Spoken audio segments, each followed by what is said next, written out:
Hello, folksicles. How are we doing?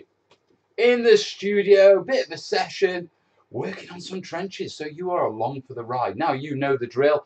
If you're here, shout up.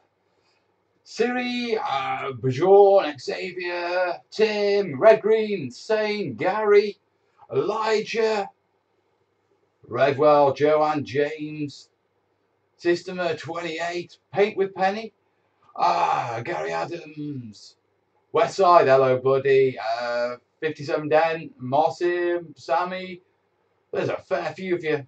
Sinova, Braggy, hello buddy. Oh buddy, hell, we're all up, are we? We are. Laffy, Ping, Mr. Me, hi from Italy, hello buddy. Fred, last time I was this early, Mel still had hair. Calm down, lad. That must have been a while ago. Kerry shared a photo on Facebook from like a few years ago. And obviously I'm used to the balding patch. But I always thought I had thicker hair in the past and shared this photo, you know, one of those memories. And at the back of my head, there's this big pink. And it's like, oh, right. Remember all our names. There'll be a quiz at the end. But dude, I struggle. Remember my own name. You've got no chance.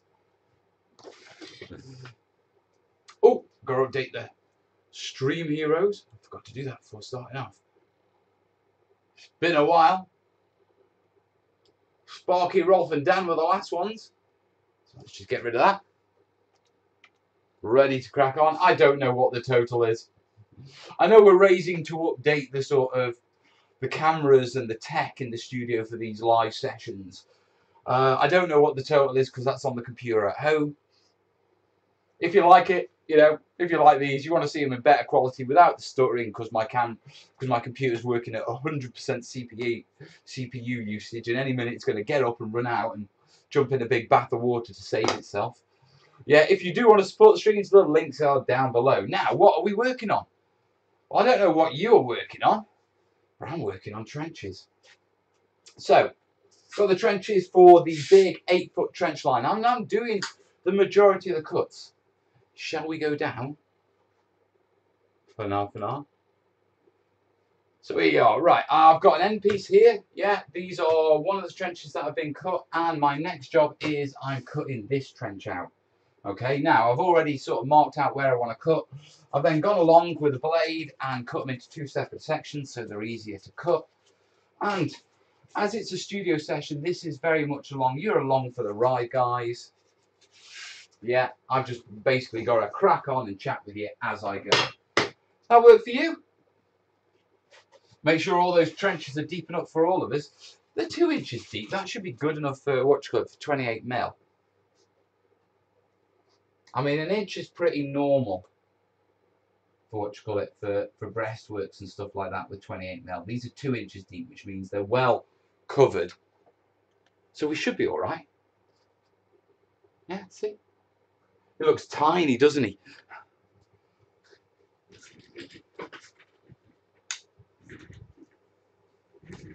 Bjorn saying, I wish I could find that kind of polystyrene here. I'm actually using some different stuff. I'm using some high quality, 28mm now. Yes, 28mm. I've been working on ruins. Hopefully I haven't been ruining them by 30 years of latex cork and gap as a gap filler instead of green stuff. Nah, be fine. M-Zone, hello buddy. For all of you who are on Twitter, I started to tweet. Yes, me tweeting. Let's bring this around here a little. There you go. Just so you can see the ball patch there. Never seen foam like that. It's essentially exactly the same as the white stuff, the white bobbly stuff, but it's slightly higher density. Yeah, so it works well for me. I quite like it.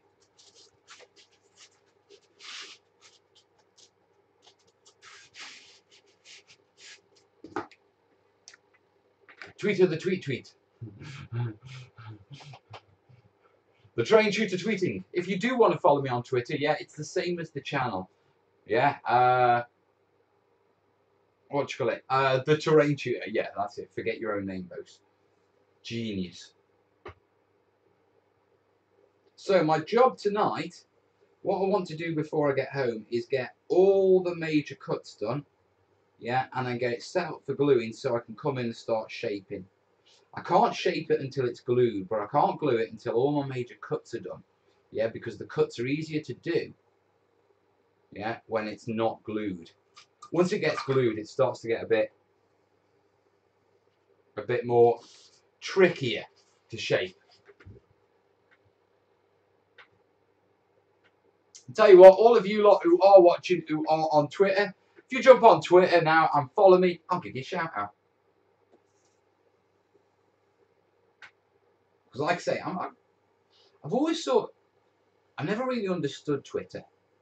Do you know what I mean? And the recent debacle with Patreon has got me using it a little bit more, and it's quite a nice platform. I like it for doing little updates. Just on the projects, you know what I mean?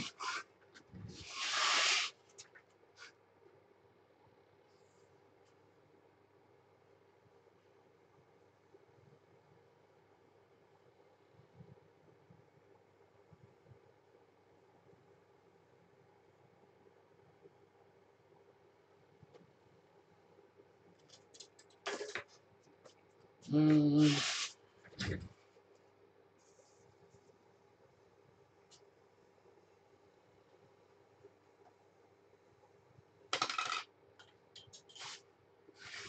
that's all right. Oh, where's the YouTube gone?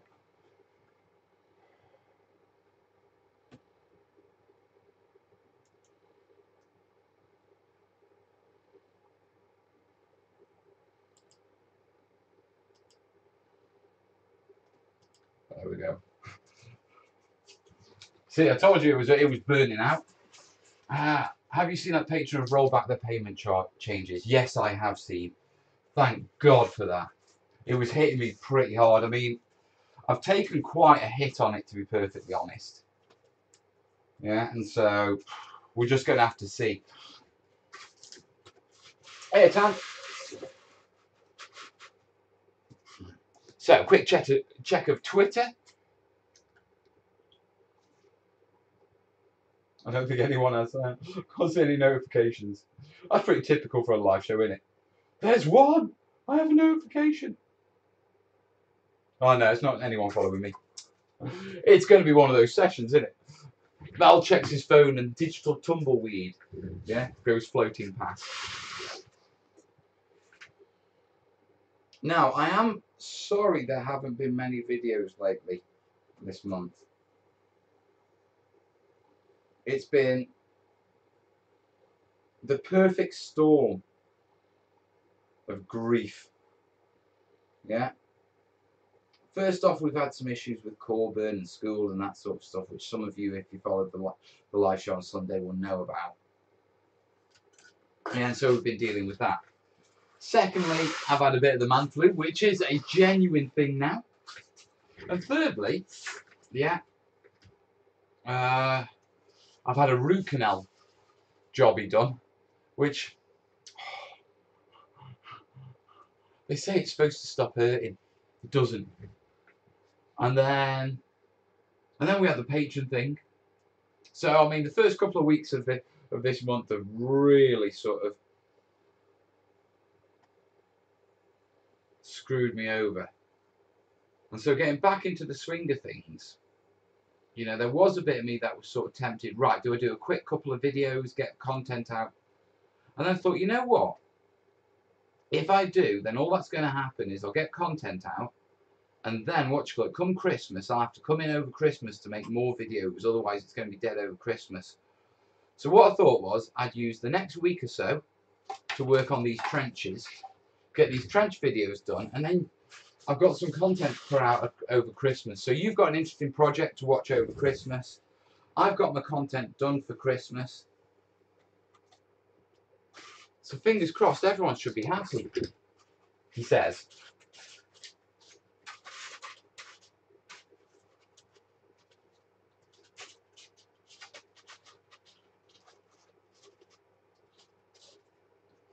Right, that needs trimming down some because that's really tight, he says.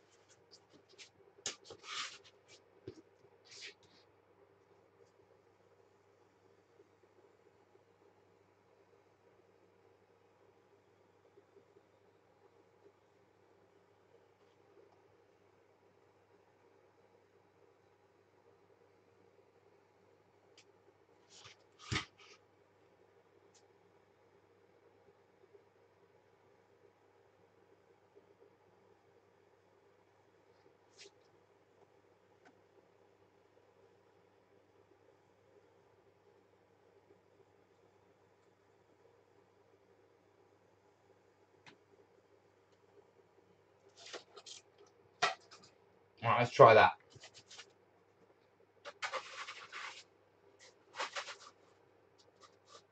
Better, but not perfect. Just take painkillers. Oh yeah. I am well up on the just take painkillers. Okay, so let's just trim the bottom off. See if we can reduce this slope a bit.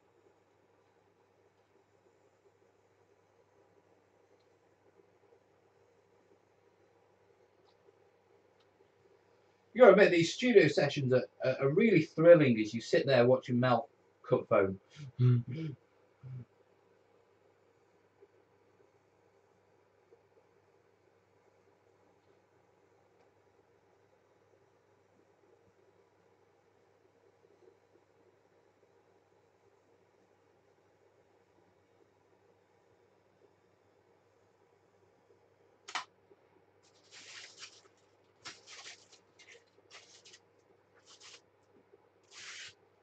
Right, let's have a look at that one, eh? Sleep with your head high and your legs low. That will help blood pressure in your head a little. Eh? Oh, what you call it? With a tooth. Yeah, yeah. I like that. Right, so that one's on there. We could do with trimming that just a little. Just that bit there.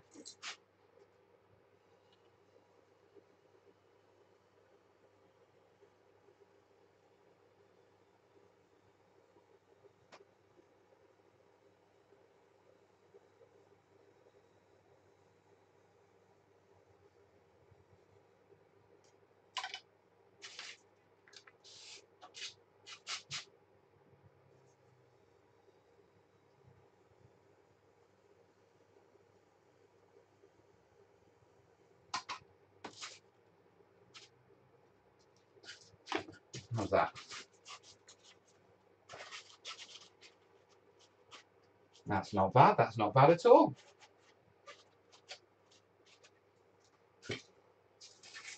Alright, let's have a look at it. I got my high-tech hearing aids today. The wife is jealous of my tech. James.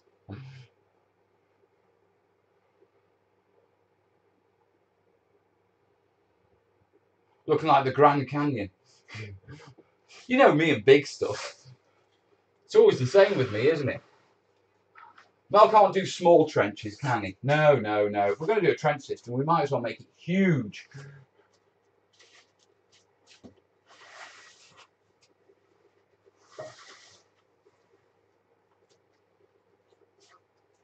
Yeah, so that one to there. Yeah. And then this block, that'll go over there.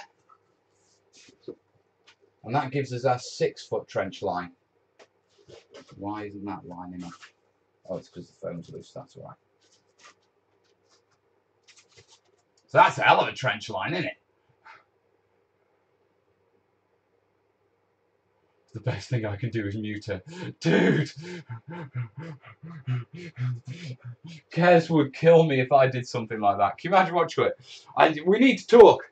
Mute. Switch your hearing aid off. Can't hear you.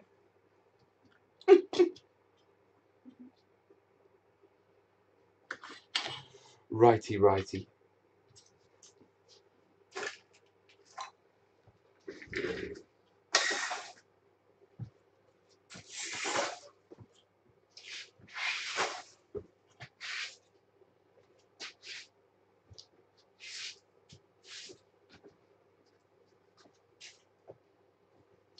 Right, okay, so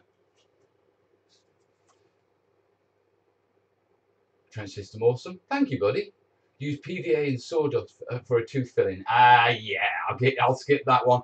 I may be a terrainiac, but right, let's have a look at these. What else do we want to do with them?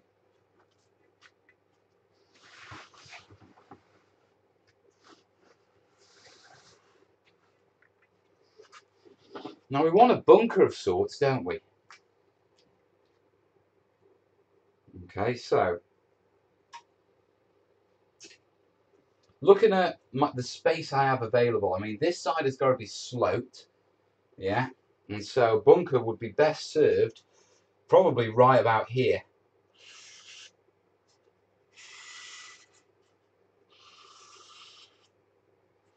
Now, average bunker is about 2 inches high, yeah, so what we're going to want it is, we're going to want it an inch up, so we're only going to want to cut out of what you call it 1. So what's that? That's about 5.5 inches. 5.5 inches. If the walls are an inch thick, yeah, that gives me 3.5 inches on the inside. Yeah, which is enough for what I need. Yeah, recessing wise, we've got 4 inches, 3 inches. Yeah, that'll make a decent size what you call it bunker. So, right. Also, we're going to want a communication trench, aren't we? Tank traps, barbed wire, camo netting, landmines. Yeah, all that to be added, but I've got to get the basic cutting done first. Okay, i.e. where I'm going to put stuff.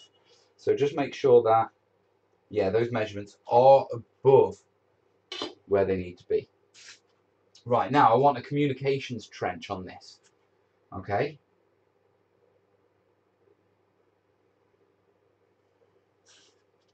So what we'll do is, if we put a communications trench in, say there,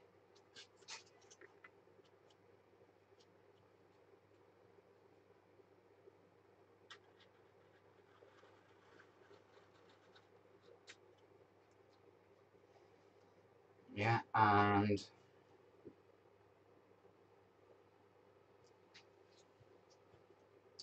do we put a passage from the communications trench into the bunker? What do you reckon?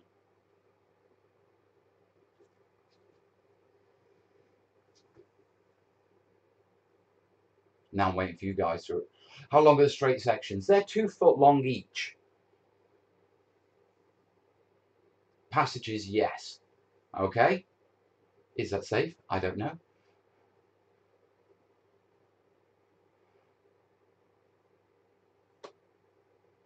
Robbie's been waiting for a good trench tutorial. So, if we put some sort of passageway, yeah, it's going to have to go about there. It's going to have to be, it's got to be wide enough for a model, plus a recessed wall. Yeah, which means it's actually going to have to be pretty bloody wide. Because I'm going to need an inch for the recessed wall. So that will be the wall.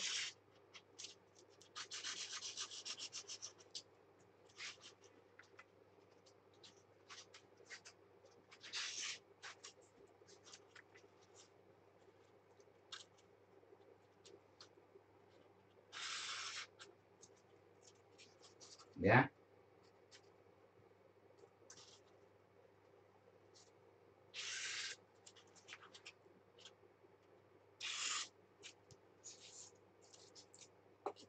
So that's where my wall's going to be on my bunker. Okay, that's where the wall's going to be there. I need enough room for a model. That's going to be tight.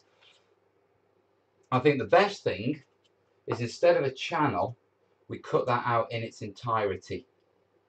So this needs to go, this needs to go, and all this needs to go. Right. So the whole system currently covers 5 foot. No, it covers 8 foot. I've got a 2 foot trench there. I've got a 2 foot trench there. I've got 2, end caps for the trench here that are 1 foot long. And then just up here, I've got another board, which is another 2 foot section. That's going to be a large artillery emplacement. How about slope passage between the trench and the bunker? Yeah, that's the plan. I mean, the bunker's going to be an inch up, so we're going to have a slope up or some stairs. Yeah, on top of that, you'll notice that I've actually built the trench system not directly onto the board, but onto a piece of polystyrene. That's so I can undulate the trench and I can have the communication trenches sloping downwards. Right, so we know what our cuts are on this one. So, shall we? Let's do the what you call it.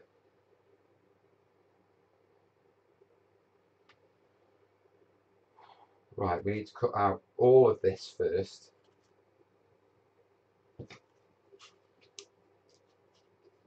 This is where Mel has to sort of figure out in his head, yeah, what exactly he's cutting and why.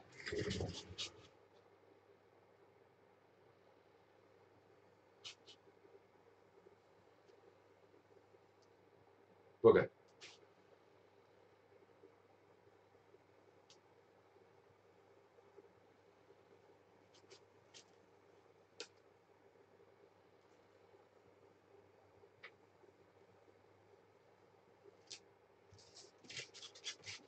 So, back in again.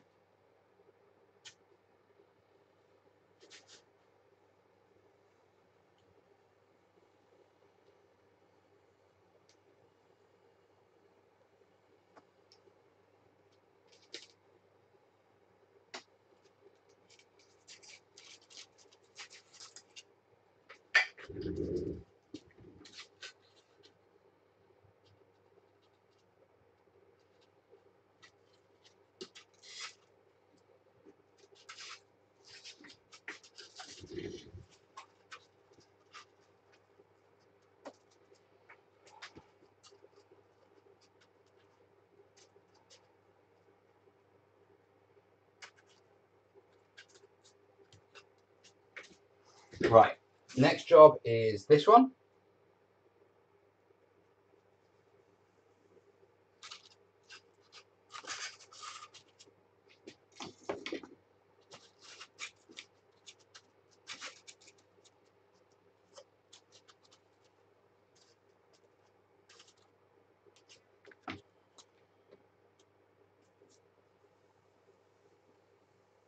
The reason I'm going straight down on that is because it gives me a nice clean cut and it shows me on the piece underneath where, where I need to cut to line it up. Okay, so we've got this bit, we know this bit's going to come out, so we need to cut that bit off.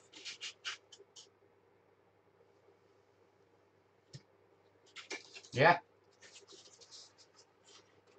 So that goes in there. We know we've got a communications trench going in there. We could, do we slope it? Do we make steps? What do we do? Right, first let's draw our bunker out on this bottom bit. Now we know that we don't want to cut the bunker because we want the bunker sitting on this middle sheet. Yeah, but we do have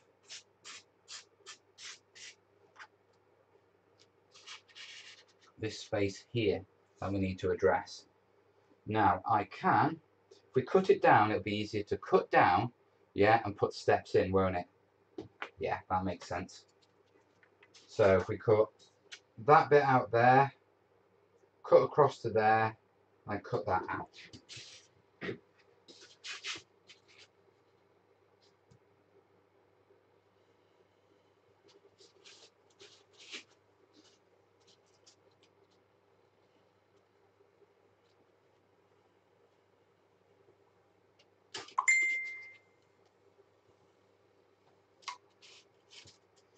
So take that bit out. That's where our steps are going to go. Yeah, and then we just need to very quickly cut the rest of this communication trench out. That's the best way of doing this to avoid screwing it. One there. And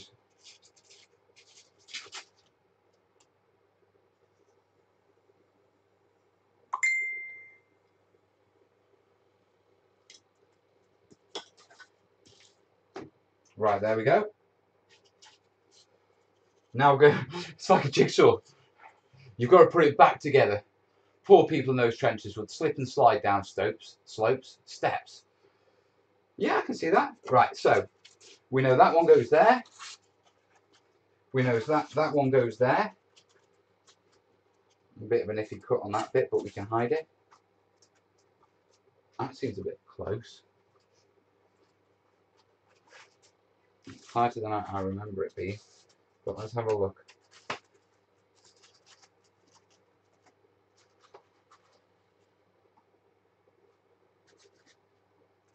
Yeah, so that's in there.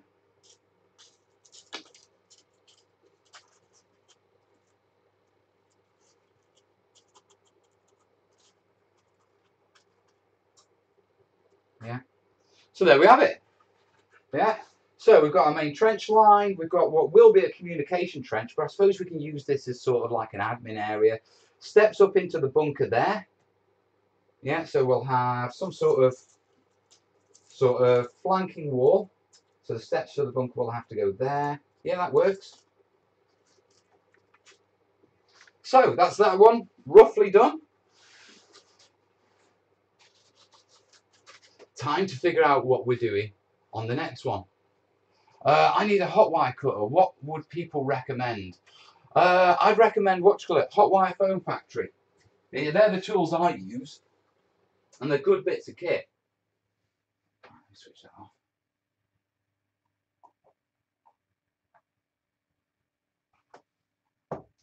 Right.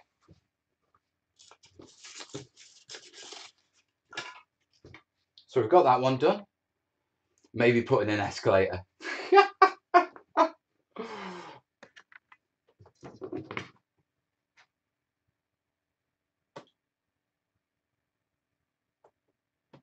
Alright, Jace.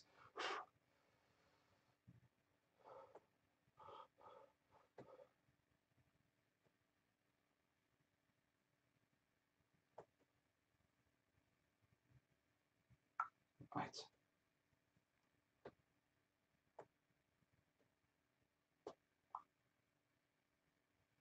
Okay.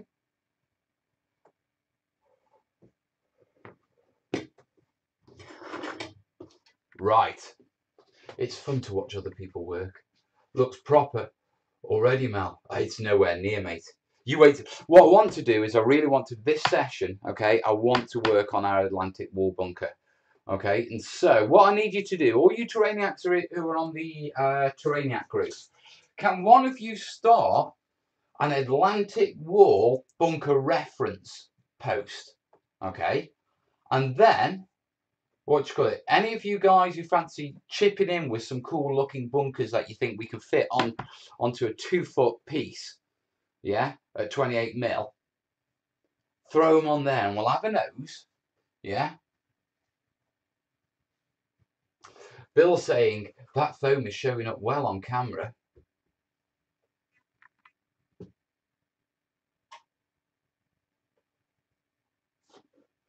It is, isn't it?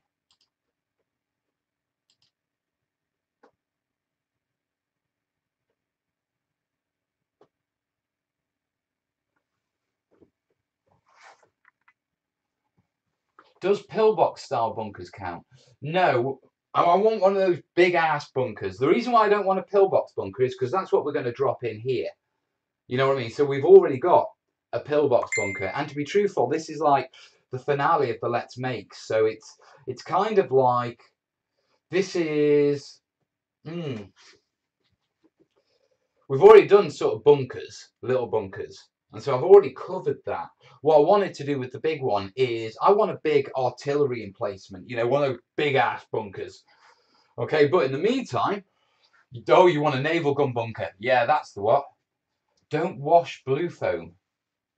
Why don't you wash blue foam? You could do tank turret bunkers. I could, but I don't have any tank turrets for them. That'd be a bit like the Maginot line, wouldn't it? Right, our next piece. So, well, let's think about this from gameplay point of view. Okay, now what I will do is I'll mark all this out. I've got to do a little bit of recording, yeah, for the actual video. So we'll do that, and then I'll come back and I'll start cutting this out. But a couple of things. One, on this one, I want an open air emplacement, I think. Yeah, probably slightly off. But what I want to do is I want to look at where to put the communication trench first. Now, it wouldn't make any sense putting it there because it's a bit too close to that one anyway. Yeah. We could move it up to about there and have an emplacement here. What do you think? You need some AA gun pits. Yeah, that's what I'm thinking on this one. So,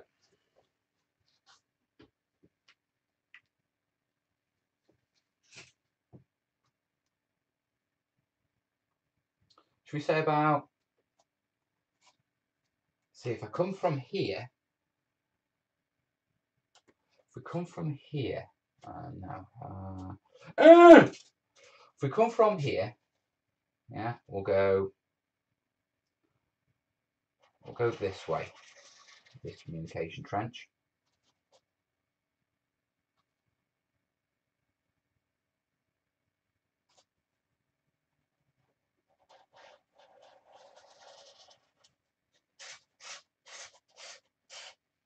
Now we want that artillery emplacement, don't we?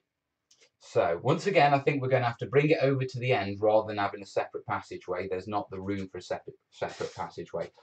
So if we say we're going to put some sort of emplacement here,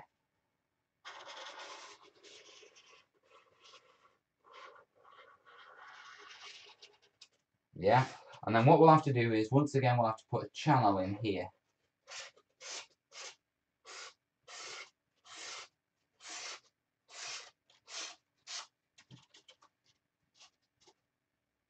Now I just need to make sure that that is, how long is that? That's just under, what you call it, 4 inches. So is that doable? Some dugouts for the officers, maybe. I haven't got the room to get the dugouts in. That's the challenge. So that's those cut.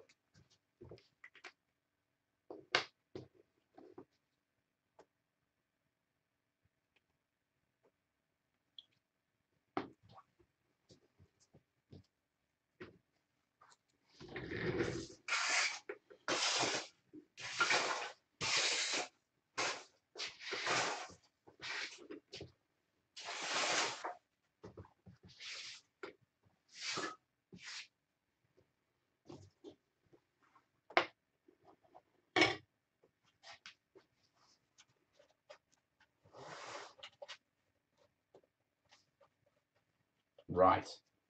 Right, I need to do a little bit of filming, which means, switch to the camera quickly. Yeah, I'm going to mute the feed for a little while. Okay, so I'm just going to mute the feed while I do this little bit of filming. If anyone asks why there's no sound, yeah, that's why. Why am I muting the feed? Or is it Mel 6 foot doesn't mean 6 foot? No, these are 8 foot and it means 8 foot. Do you want me to mute the feed, or do you want to just run along with it? You guys would probably just want me to run along with it, aren't you? Okay, we can do that. Had to mute the wife. How many take challenges time? Really?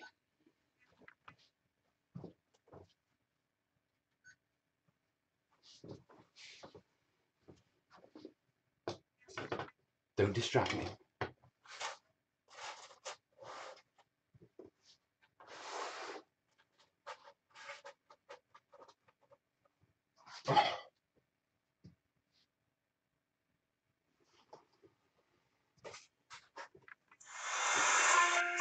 Oh, for God's sake. No. I'm getting spam calls.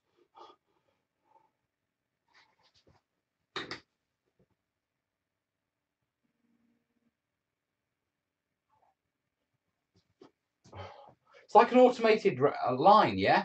For UPVC double glazing. And they ring twice a day, and their computer system just keeps ringing for about 5 minutes. Right, let's crack on.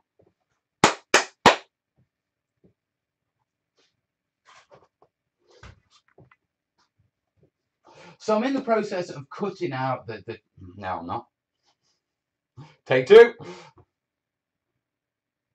So we've cut out the main trenches, as you can see here, and you can see these nice deep cuts. Now, something I do want to point out straight from the off, yeah? You'll notice that as I've done these trench walls, they're actually sloped. So if I bring these up, you can see there's a slope to the wall. There's a couple of reasons for that. I've done trenches in the past where I've done the vertical walls, and what I found is, one, yeah, because with your model bases, yeah, you often have arms, etc., that extend beyond the base. If you do vertical walls, as you drop them in, you don't get enough room for the actual bases because their arms are sticking out. So by making them slightly sloped, it's better for placing the models. On top of that, if you go for vertical slopes, what you get the situation of is as you move in your models, you have to go in with your hands in sort of a pincer motion to get it in.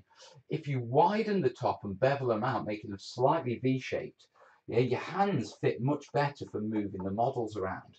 And finally, yeah, from experience, I found out that if you slightly slope the surfaces of your trench, it's easier to get things to adhere to them. So our trench walls, when we do our wood bits and that sort of stuff, if they're slightly sloped, it's a lot easier for me to glue those onto that side, and also to get in with a paintbrush, yeah, down, especially down at the bottom, because it's wider. Okay, so quick tip on that one. Right. So quick tip on that one is, if you're doing trench works, don't do them completely vertical. Open them up a little, yeah? It's actually the reverse of what trenches were actually like. A lot of the trenches were sort of sloped inwards towards the top, yeah? So you could sort of duck behind the trench and cover from artillery fire. But in gameplay terms, we need sort of function. Okay, so we sort of adapt it. We open up the top just to make it easier to make and easier to play with. Now, another little tip is, as you're shaping all these, don't glue them together, then shape them. Yeah, this is what Mel did on this one, okay? And it's all great, you know, I cut my bits and glued them down, but I forgot I've got to do emplacements on this sort of stuff, which means I need a router to cut it out because I can't cut the individual sheets. So while you're doing your major cutting, yeah, don't be Mel, don't glue your sheets. So with that in mind, with this one, that I've already started cutting, okay, they are separate sheets, which makes it a lot easier to cut. Now these have been done with my hot wire cutter, freehand, and they're looking pretty good. Now what we've got here is we've got the trench line, we've got a bit of a communications trench, and then this is going to be a bunker that's raised up so it can look over the slope. Yeah, moving over to this one, what we've got is we're going to have some sort of emplacement here. Okay, now this is going to be a two-tier emplacement, which is why I need to do it in two stages essentially. But once again, we've got a communication trench and a path into it. Okay, so Mel's thinking. Mel's thought. Okay, so my next job is get this out, and I just need to cut these out, and I'll bring them back once they're done.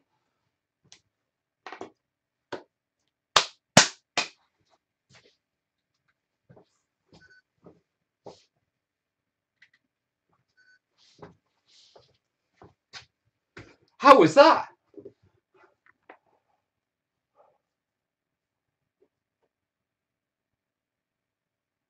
I'm rather fond of this round bunker Google. Oh, you guys are posting on Facebook. I'll check it out in a minute. I want to do some cutting first. I want to get these cut because at the end of this session, I want to be able to walk away with these essentially being glued down, okay, ready for shaping for me to nip in tomorrow and do the shaping. But at the same time, like I say, I haven't even started to cut the large, the large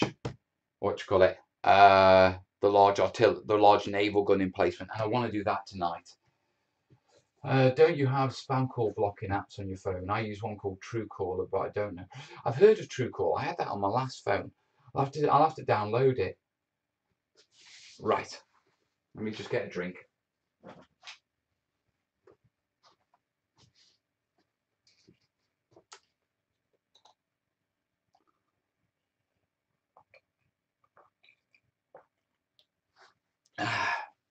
It's all this talking.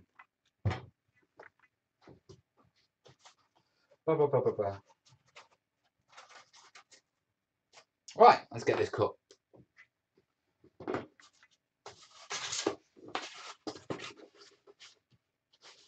Should I go straight down? Yeah, I can probably. Yeah, I can go straight down on that one.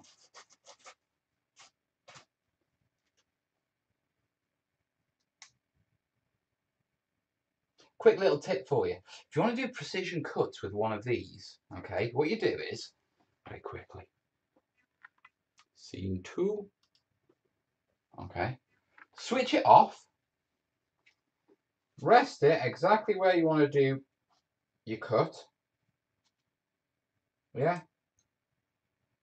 switch it on,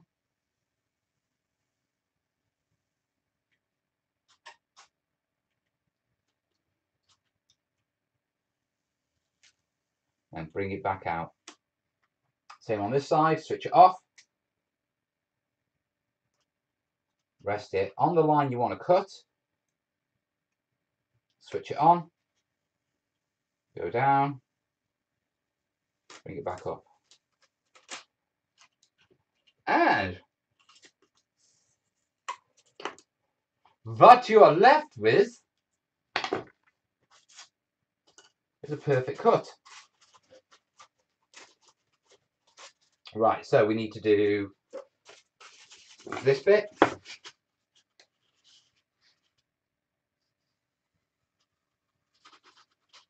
Then this round. Oh, right, okay, we're going to have to cut that. I can't reach that far because of the depth of the cutter. So we'll do this bit first.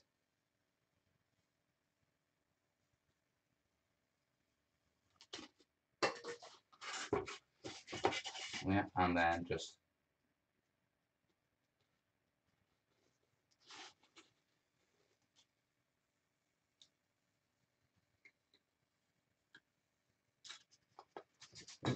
clean that bit up there.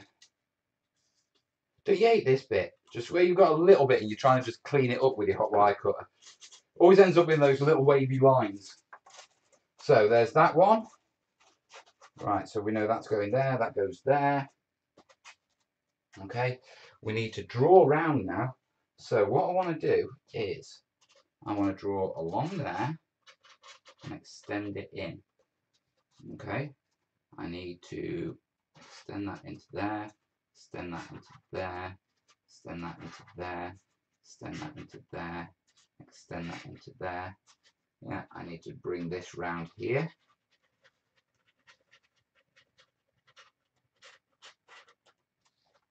Yeah, like that. See if we can get a bit better of a curve on it. There we go. Yeah, bring that back round and bring that straight. Okay, and then very quickly,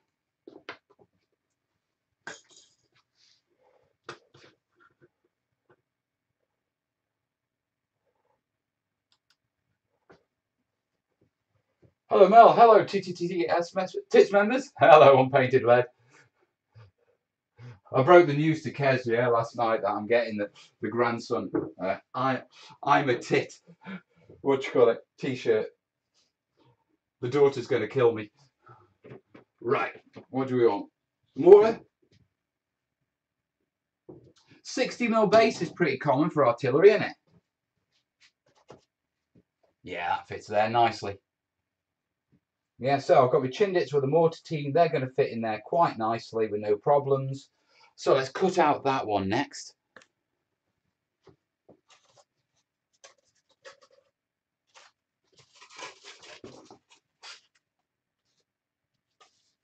Oh God, it's still on. Screwed the pooch on that one. Okay, can I hide that? Oh, I don't need to hide it. I just need to clean it off. Okay, right, it's the bottom one in it, of course.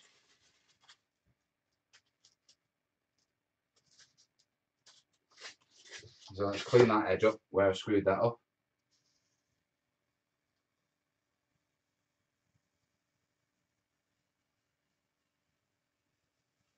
There we go.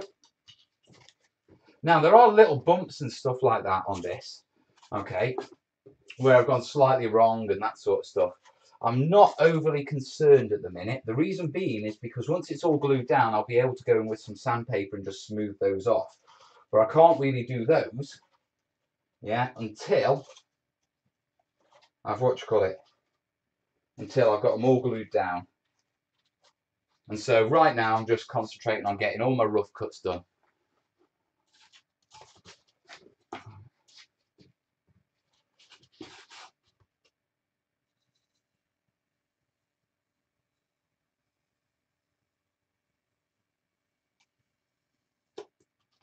Is it me, or does everyone like the smell of cut polystyrene? That's slightly off again, but we can address that in a second. Right, let's do this bottom bunk a bit. Oh God, that's rubbish. Do it again.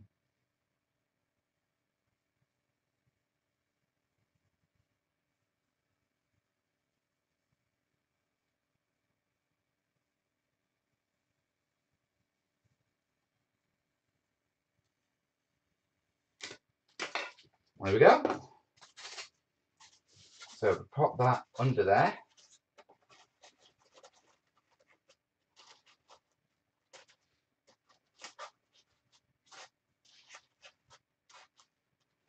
Yeah, and then just double check that, give that a quick skim just to sharpen that edge.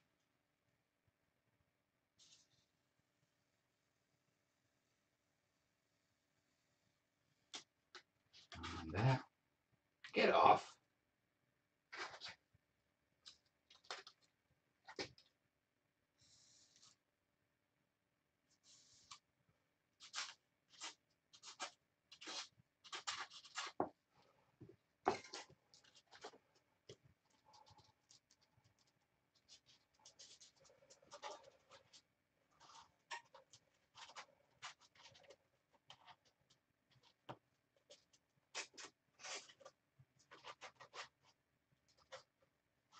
There we go.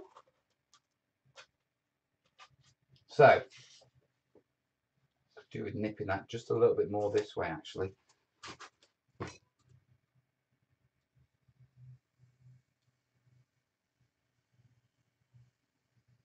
There's me going on about rough cuts and all that sort of stuff, and then going in and, oh, that's a couple of millimeters off. I'll just recut it, and then going on about bloody sanding later. Ridiculous, folks. There we are. Right. I'll have to make some sort of steps there, I think. Also, would steps be better there?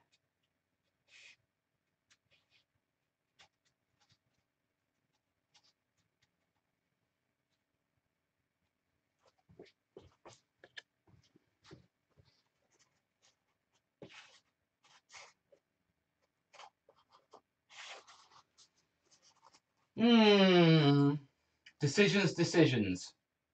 Vent your studio, you're getting high on fumes. Actually, it is getting a bit cloudy in here.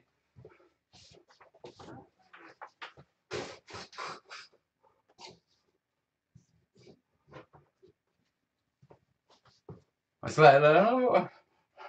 See you later. See you later, Redry. Yeah, Mel, it's just you. But then they say nose improves with age.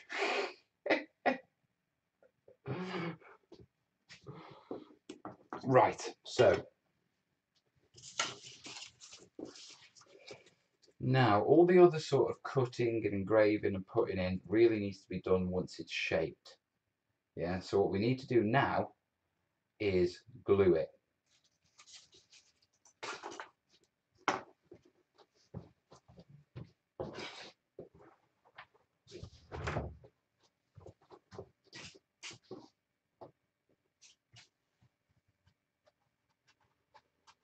Edges.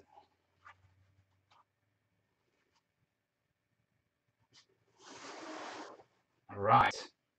So it'd be gluing time.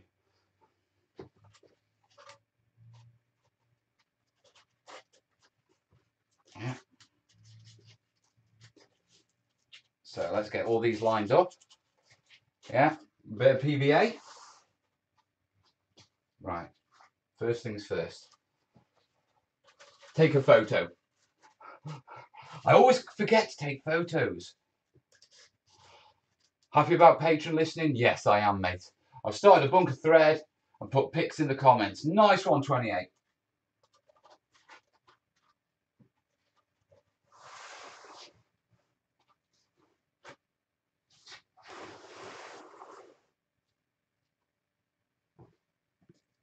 Yeah, and then got to do your photos first, haven't you?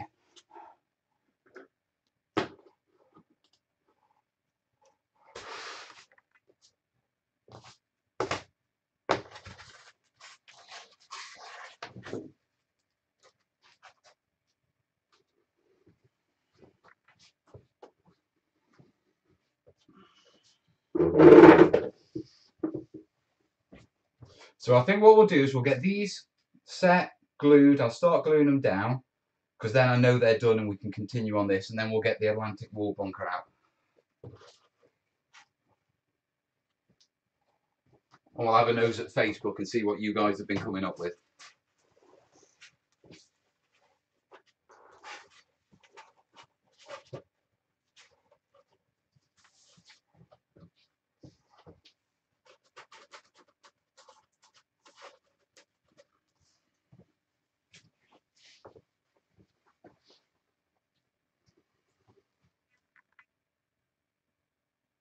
Before we do that, is it worth putting some emplacements in?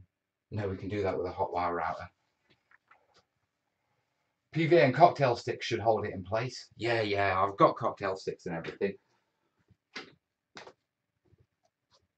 Oh, we've had some PayPals as well. All right, I'll take some photos of this, yeah? I'll do the Twitter thing, and then we'll jump on the PayPals and the Facebook.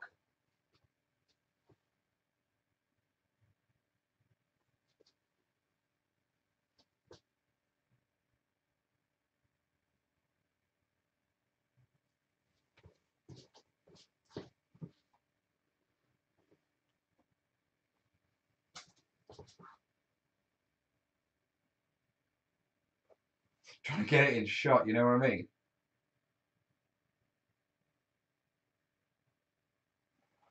Right, got some photos. Do the Twitter thing. Since when did Chindits fight anywhere near the Atlantic Wall? Oh, it might not be Atlantic Wall. Or Chindits might be the only 28mm models I've got in the studio, mate. Right, let me do the tweet thing. Oh, pardon me.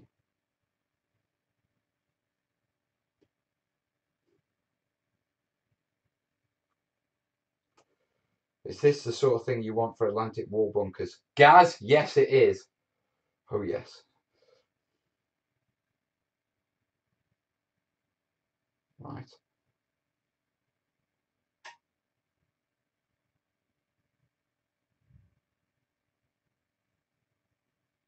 Sean, welcome aboard. I have a new tweet.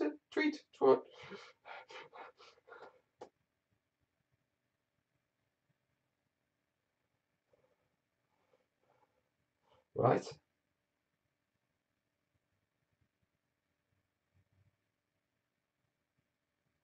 And trenches cut. Time to glue it up.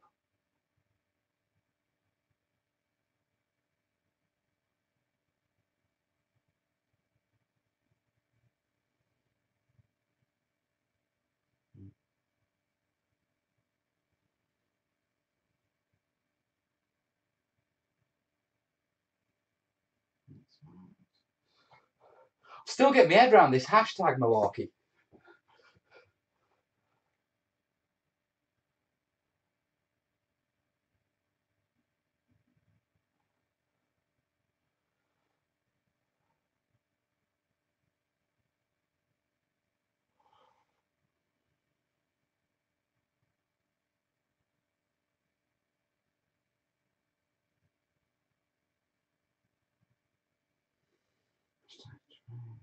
Tabletop.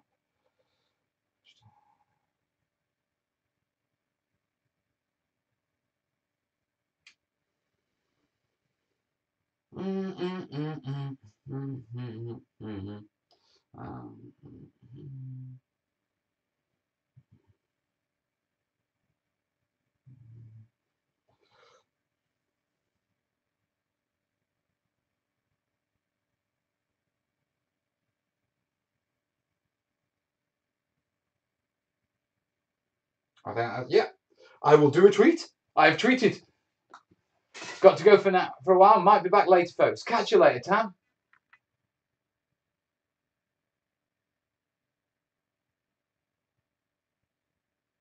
Julio's following me. Thank you, buddy. Right. We have a couple of shout outs for our screen heroes. As always, if you want to be a stream hero and support the stream, let me change the watch for the scene. If you want to be a stream hero, support the stream and support all this, me kids and all that sort of stuff. Yeah, you can do so in the links below. You can either jump on Patreon or what you call it. Yeah, there's a link to PayPal me / the terrain tutor. You can make a one-off donation. If you make a donation during a live show, you get your name on the screen, just like Nick Z, and Ludo T. We've had 5 nuggets from each of those guys, so thank you. So, Nick Z, thank you, buddy. And Ludo T. Why is there flock all over my keyboard? There we go, on the screen. Thanks for supporting the stream, guys. I do appreciate it. Right. So that's that done. Orphan woman, come on. Right, get rid of that, get rid of that.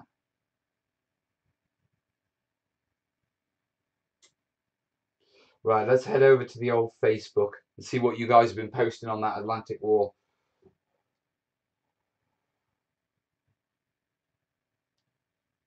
Oh, critical. I like that one. If you're not in the Terrainiacs group, by the way, yeah, just get yourself down below. There's the link below. You can see the posts without being in the group. Yeah, so you don't need to join to see this pick and these picks and that sort of stuff. But the link is in the description, guys. Gary, I do like that one. Yeah, I've seen that a few times.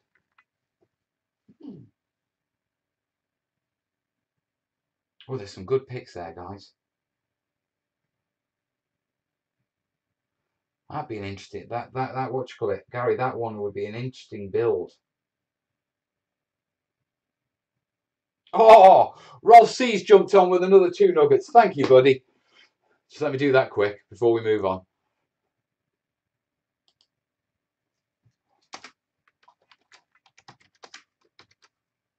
Oh, click it.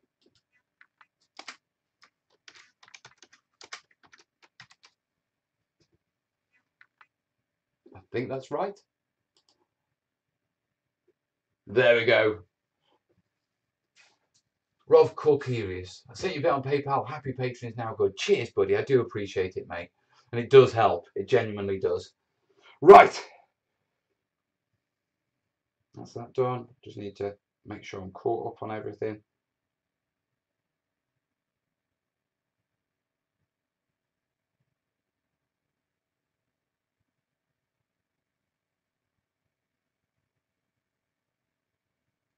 Right. So, gluing.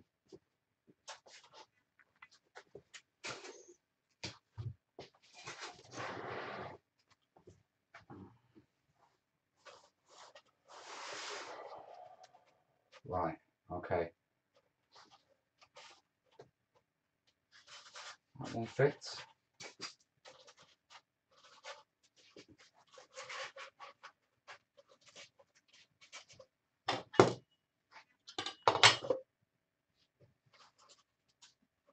That one fits.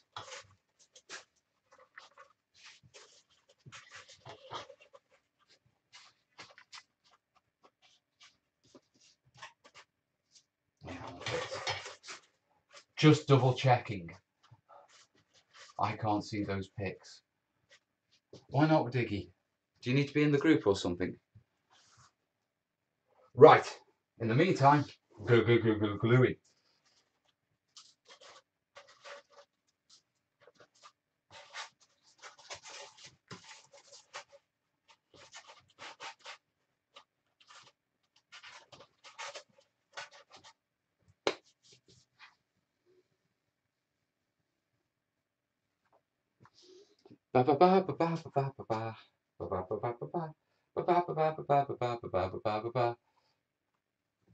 So, Now I know this one goes all the way across it.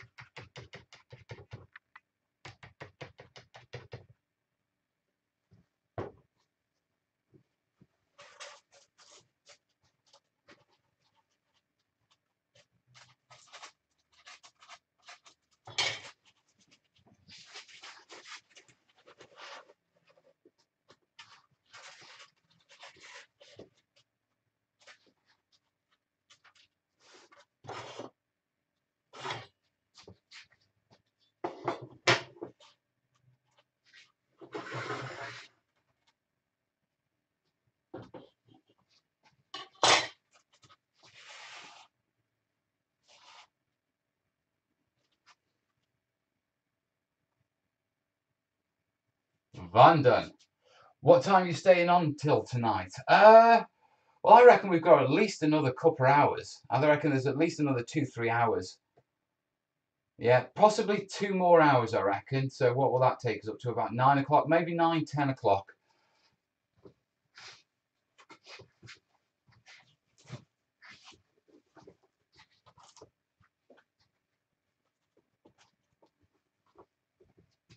Right, let's start putting these bits together.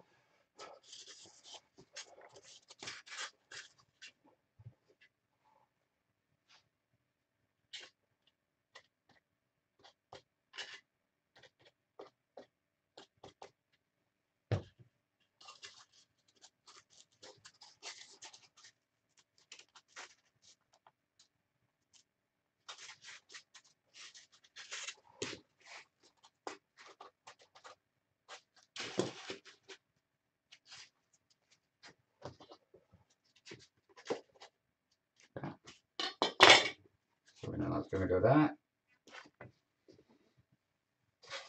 Over to these bits.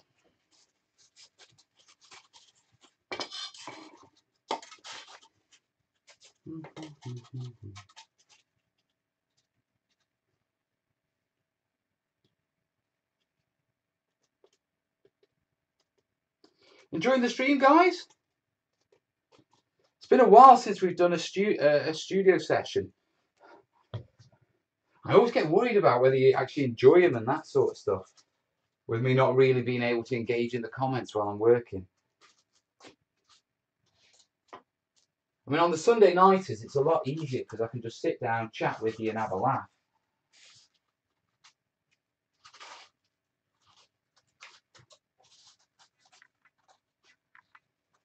What are you making? Trench lines. Humongous trench lines. Right, that's going to go there.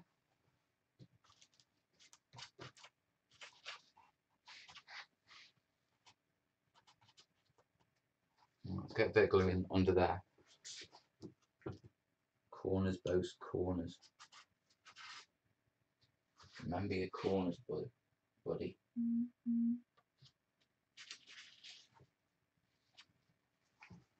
Same with the front. Actually, that should grip. Right. There's some weight in that. Don't think you'd have 82 people watching if they weren't enjoying it. So how many are watching? Bloody hell. Mel, how is Fred from downstairs? Fred's recovering. He's had his operation on his wrist and everything. He's got to have operations on both wrists, and he was quite concerned about it, to be truthful, because obviously he's a painter. Yeah, and so, but it's looking like it's all been good. So I'm quite chuffed on that, to be truthful. Right, let's bring this down here. Let's put this one on.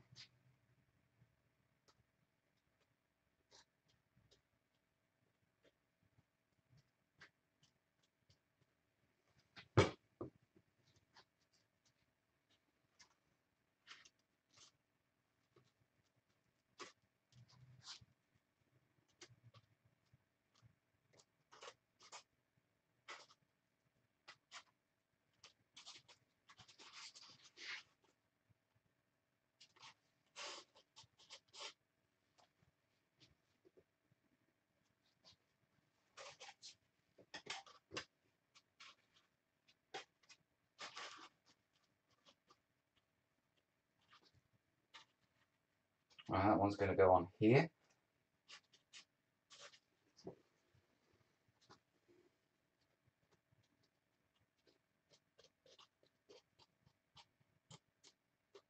When you are gluing, always make sure that you do watch it.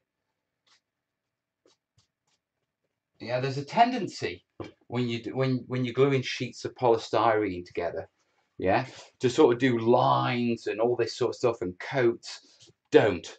Okay, PVA is air drying. Okay, which means air needs to get to it. Now, if you do a long coat, it dries around the edge, which essentially seals it and keeps the inside wet.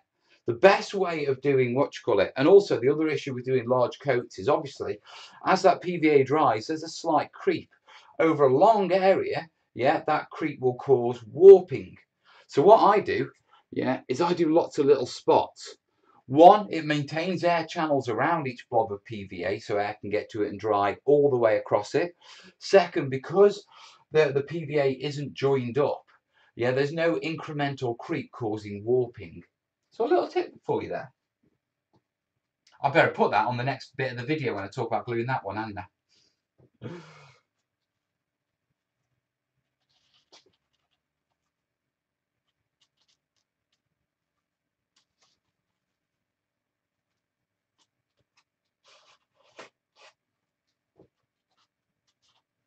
There we go.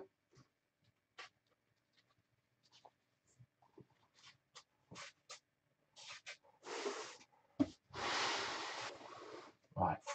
Now this one's a relatively easy one, isn't it?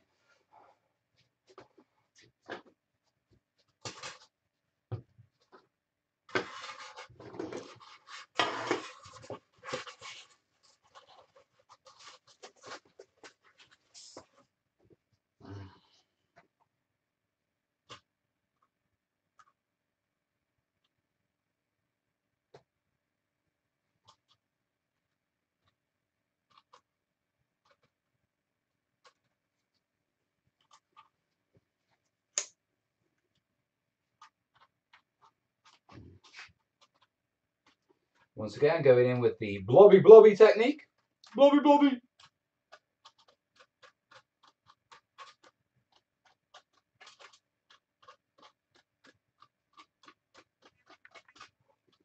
Now you'll notice on this one, yeah, which is the middle one, I've only put PVA sort of towards the trench side. Remember, it's going to be sloped, so I only need a couple of blobs of PVA just to hold the other sheet on top of it while we shape it. Okay, so the join will be there, and this bit's just to hold this bit to this bit until we come to shaping it. Wasn't that dude who chilled with Mr. Blobby a creep? No, what you call it? You talk about Noel Edmonds. As far as I'm aware, Noel Edmonds, what you call it, he isn't anything dodgy. Like a lot of my childhood stars and heroes and that sort of stuff. Rob Harris. Yeah. I mean, the only thing with Noel Edmonds was Noel Edmonds disappeared off TV because he used to do this Christmas show and he'd do stunts in it. You know, big like, you know, scare people and stuff like that. You know, the crushing people's cars by accident and, you know, filming how they react and that sort of stuff. And he did this one stunt and it went horribly wrong and it killed a guy. And he quit TV after that. Westy saying he's almost got 3 points of Nurgle painted. Lesson learned, paint MDF kits for gluing. I'm assuming that's before gluing. In which case, dude, I would highly recommend you check out my last terrain video, my top 10 MDF kits, of which painting before assembling is one of them. You might learn something new as well. Right, now, this is going down, so we're going to need glue to about there. So we'll put a couple of nominal blobs just to hold the front down while we carve it. And then we'll do our usual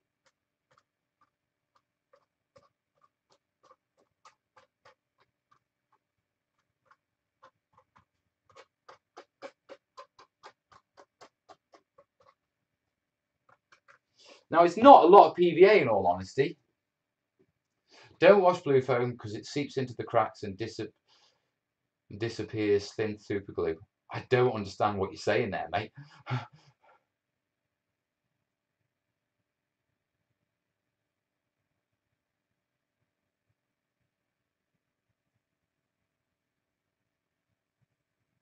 Ah, I confused Noel Edwards with Rolf Harris. No, Noel Edwards. I've got quite a lot of like for the guy. Like I say, I used to love his shows and that sort of stuff. And yeah, I even like Mr. Blobby. I meant thin super glue. Well, super glue will melt foam, so you shouldn't put super glue on untreated foam anyway. Put the kit together last year. Watched your vid though, and we'll be following that vid from now on. Nice one, Crit. Easy to mistake. The mistakes are both small. No percent of swap shop. Rolf just played with his didgeridoo. Yeah.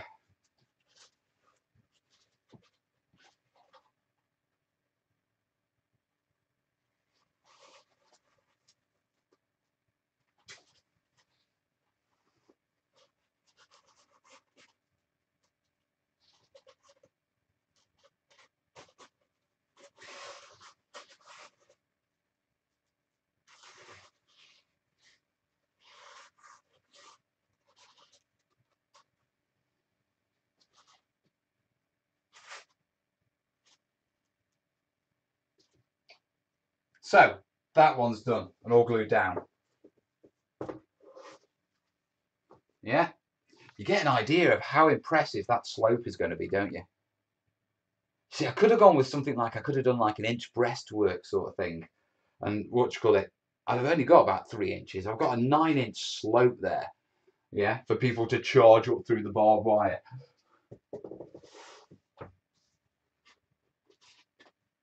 Yeah, now to get this fully glued down, I'm going to have to weight it down. So what we'll do is, yeah, we'll use these pieces.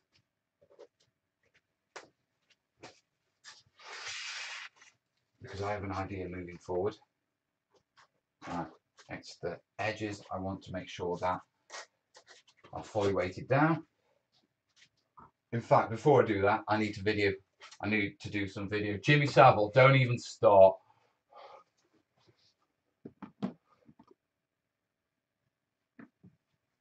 Don't even start. Right, let's set this one up for gluing.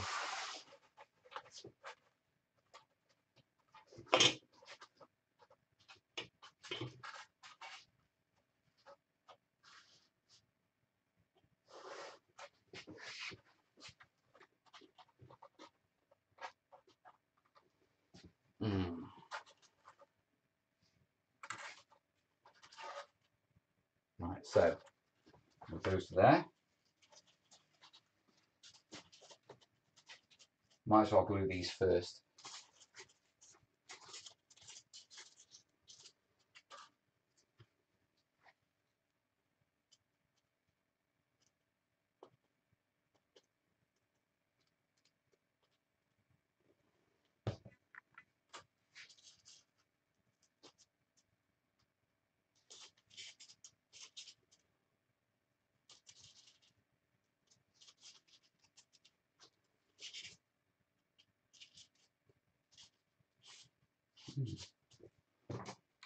Got that wrong.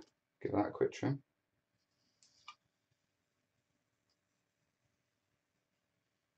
There we go.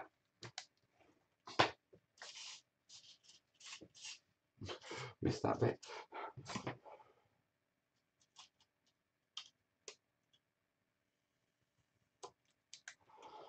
I'll sand the rest.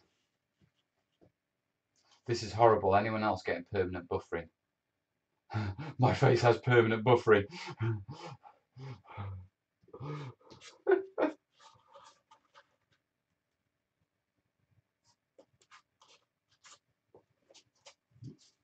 Bit of an excessive slope on that one, actually.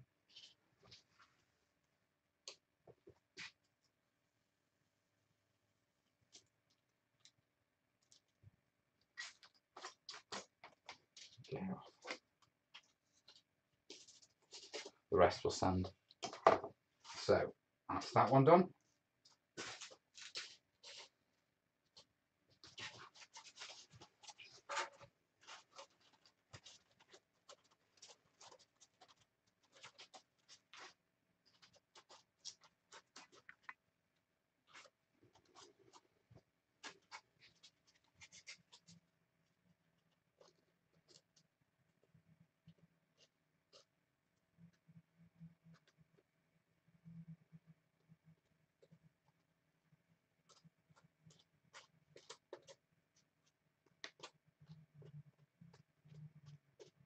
Tell you what, all my computer is doing is bouncing high CPU usage messages. I'm getting it every so often, but I've installed right. Oh, okay, I did it. I am.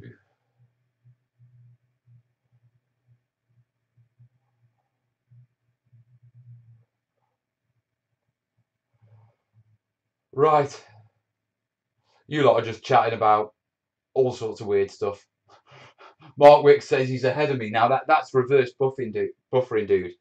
I mean, hopefully, without sounding like a fundraiser, this is one of the reasons why I wanted the why I want to update the kit in the studio, because I know that this laptop is struggling. Now, I don't think that's the buffering issues. I think that's more than likely YouTube with the buffering issues. Yeah. And that sort of stuff. But I do know that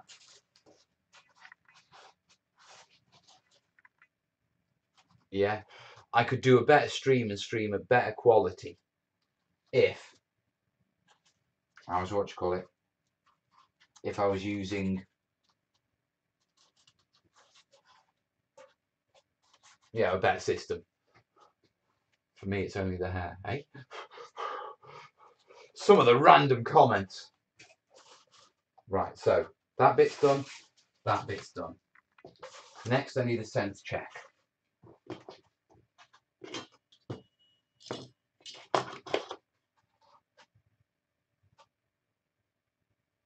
I need a better block than that, actually. What wood have we got? Have we got wood? Have we got a batten of wood? I've got long bits of wood, but they're too long. I need a batten of some. That'll do. If you're wondering what I'm doing right now, yeah, I'm lining up the bottom sheet so it fits onto the actual MDF base that I'm using. Yeah, but is that going to work? No, I need something more solid.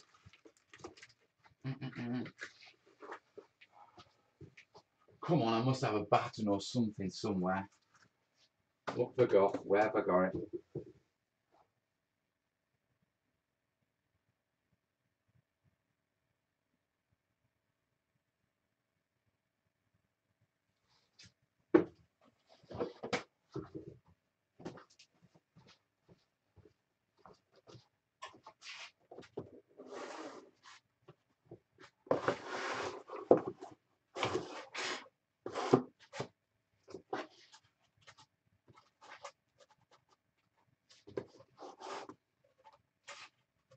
That is a perfect fit.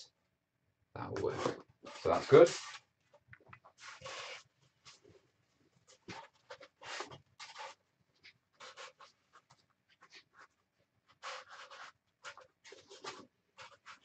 If you're wondering why I'm doing this, I have a feeling that one of my sheets that I cut is slightly short. But I can't tell until I've actually, I think it's that one. Double check on this one.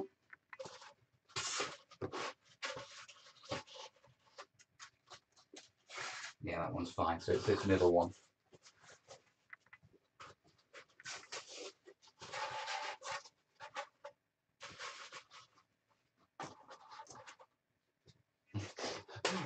Run now, you.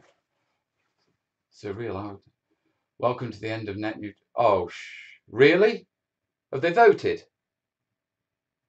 Have they voted to end net neutrality as internet supply as Title 2?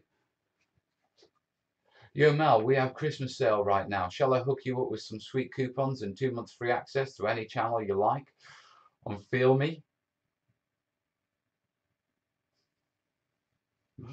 Email me, Westy. Perhaps I shouldn't have read that out. Dude, don't be mentioning product names, yeah?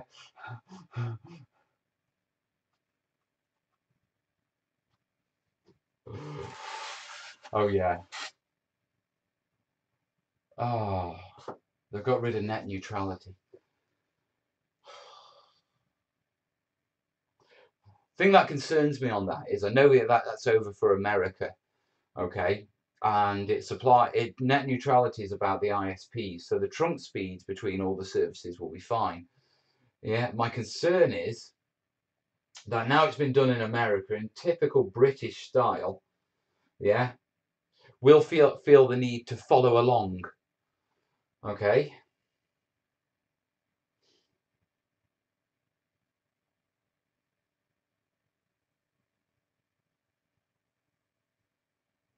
Ridiculous. It's going to put our internet bills through the roof.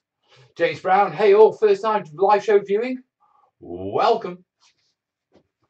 Right, so that was the one that was iffy, which is the middle one, isn't it? I said, yeah.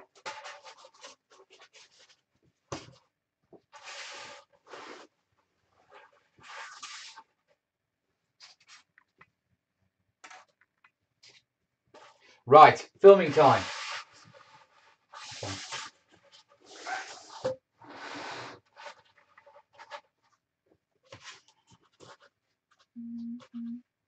Is that me phone buzzing? Facebooky. Right. I'll get this bit filmed, we'll glue this, and then, what do you call it? I might have 5 minutes, you know, just grab a brew and a quick nicotine stick. Both our governments have tried to control the net, not good. Oh.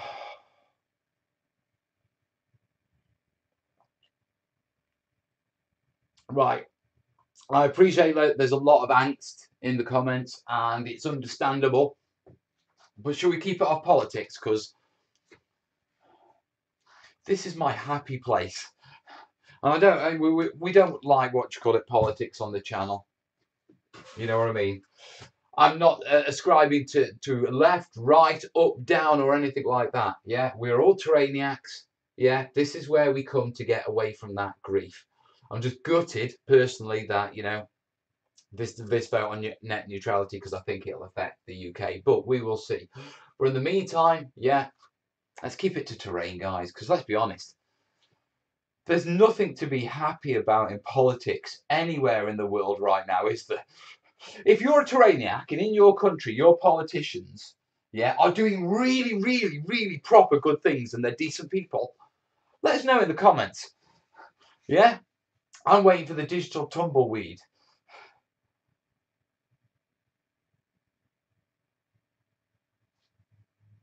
See, everyone's sort of laughing, agreeing. Look, so let's just leave politics well alone. It ain't worth the grief, guys. Come to my happy space. Yeah, it's full of melted fumes. It's great. Right, let me start this camera rolling. They see me rolling. I'm starting to get to the stage where, you know, I've started doing the 2-camera editing. Yeah, and you'll have seen that in a few of my vids, and I'm starting to get quite good at it. I'm starting to get to the stage where I'm considering 3 cameras. I need to get another camera, but that's not a major issue.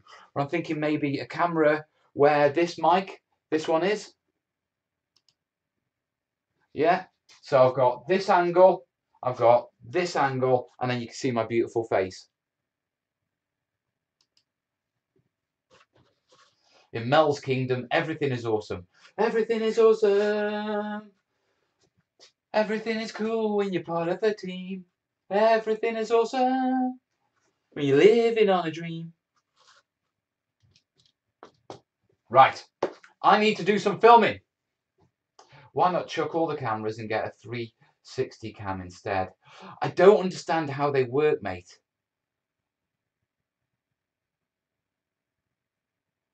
What season will you set your trenches in? I'm going to keep them in the style of what you call it, very much in the style of all the Let's Makes, because it is essentially a follow-on for the Battlefield Basics series. Yeah, secondly, yeah, they need to go on a greenfield table, because I want to see if I can flog them. 360 isn't the right choice for this. I wouldn't have thought it was Squiblet, to be truthful. What about a camera built into the ceiling, then we can sit and watch his baldy head?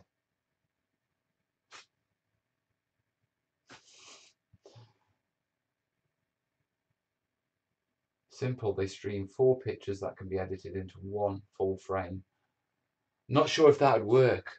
I know what you're saying, and I can do that now, but I think you need big pictures close up. I mean, one of the biggest challenges I've been facing, one of the things I've really been considering lately, is switching and upgrading to 4K now the computer can handle it.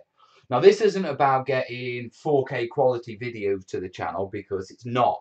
Yeah, but if I switch to a 4K camera that focuses on my major work area, yeah, 4K camera is essentially made up of 4 HD pictures in a grid. That means I've got the definition to be able to zoom in up to 50% and still have HD quality footage. Yeah, so that's something that's going through mine. I was in some bloody muddy World War I trenches for that film the other week. They were splendid and awful. Jez, share your photos on Facebook, dude. I'm going to muddy the trenches up a bit and muddy around the top of them, but because these are table edges that are going to go sit on a table, yeah, what I don't want to do is have a no man's land look, because what will happen is you'll have the brown muddy stuff right to the edge of the scatter pieces, yeah, and then it's going to probably go onto a green field table, yeah, so it'll be like, it just doesn't look realistic. So what I want to try and do, and I'll cover this in the other in the actual tarting it up video, yeah, but what I want to do is I want to have green graduating to the brown as the ground's been broken and that sort of stuff. 4K will make the shine from your head even more blinding. Yes, it will. But, okay, remember, if you'd watched my little documentary, you will know that I now have the video editing skills to specifically highlight this big shiny bit here, yeah, and just on the footage, just tone my shiny head down a bit. In other words, yeah, Kez told me what she's getting me for Christmas. Foundation, because it stops the shine. She's off the birthday list, I'll tell you. Right, I've got cameras running, capturing footage here. Okay, so, guess the takes. What am I actually going to say? Just wash and go. I did, and it went.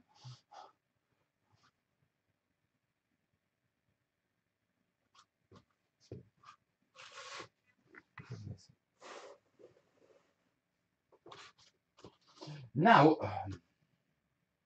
all the major cuts are done, and it's time to start gluing the bits together. Okay, so if we come down to the desk, you can see my various trenches and that sort of stuff there. These are glued, yeah, waiting to have a weight put on them. These are what's glued. These are, I've glued these pieces together, but we need to glue the front and that sort of stuff, which is where I've got to this bit. Before we jump onto the gluing, remember when I said I sort of mess.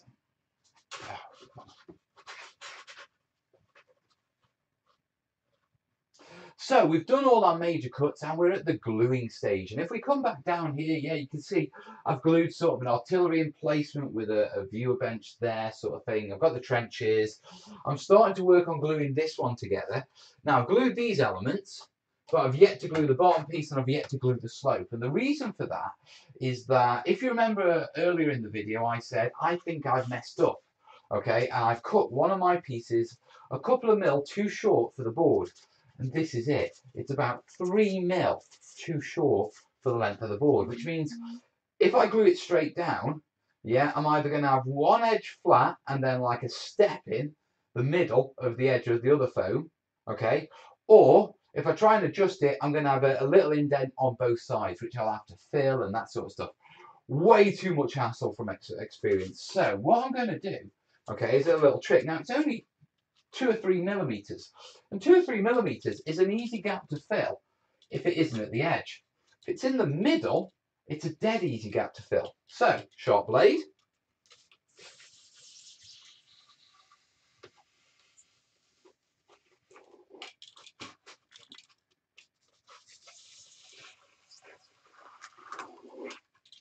Yeah. Give it a good blow. Yeah, get the bits off because you don't want those in the way. And I've cut it into 2 separate pieces. Now what this means is when I put it down, I'll be able to separate it just a couple of millimeters, giving me completely flat edges, okay, and leaving me with, when it actually comes out, a tiny little line there to fill and a tiny little line on the slope there to fill, which will be really easy, okay? Whereas if I try to sort of fill the gaps at the sides, it'd be more of a challenge. Now you may say, yeah, but this is the front bit. What about the back bit? Well, I don't need to worry about the back bit because I've already cut through it with a communication trench. So I can make sure that side lines up and I can make sure that side lines up anyway. Yeah, so my next job is the gluing. Yeah, so let me get that set up.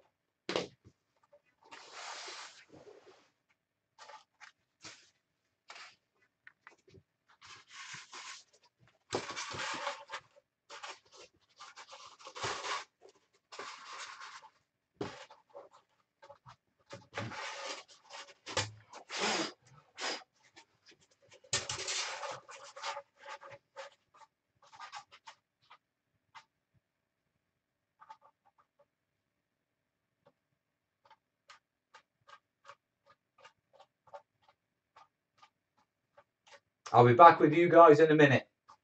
Mel's just doing his thing. Make up for Christmas, one step closer to drag. Oh, calm down.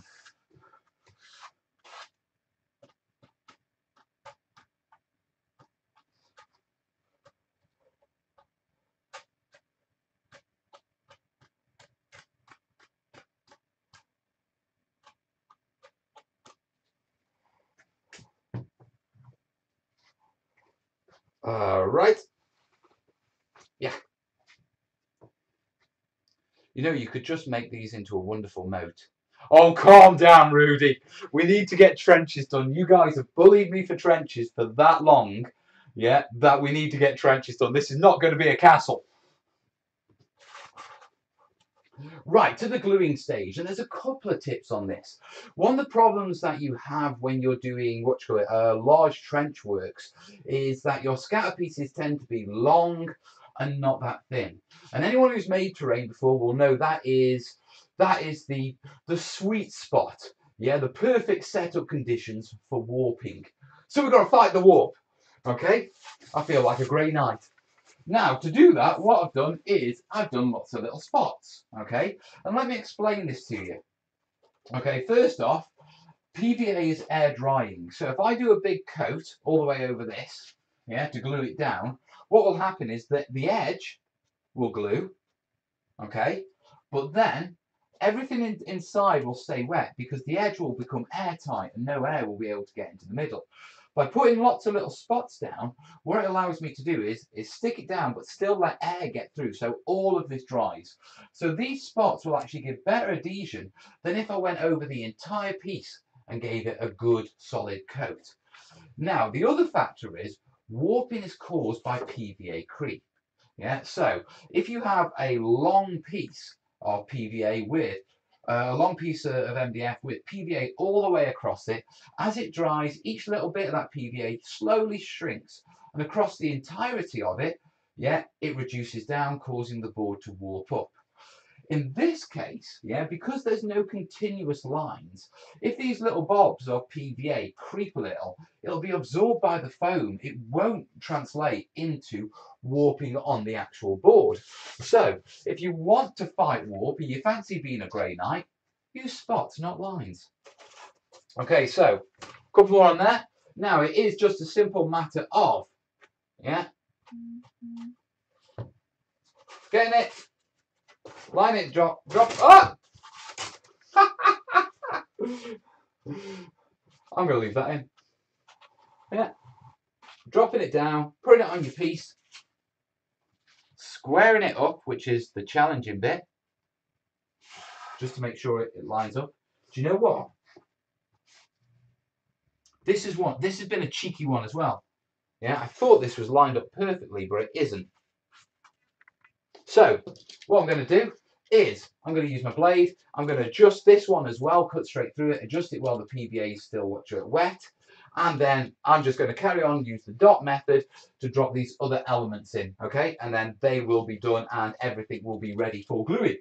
Well, it is gluing, but everything will be ready for drying. Right, I better crack on.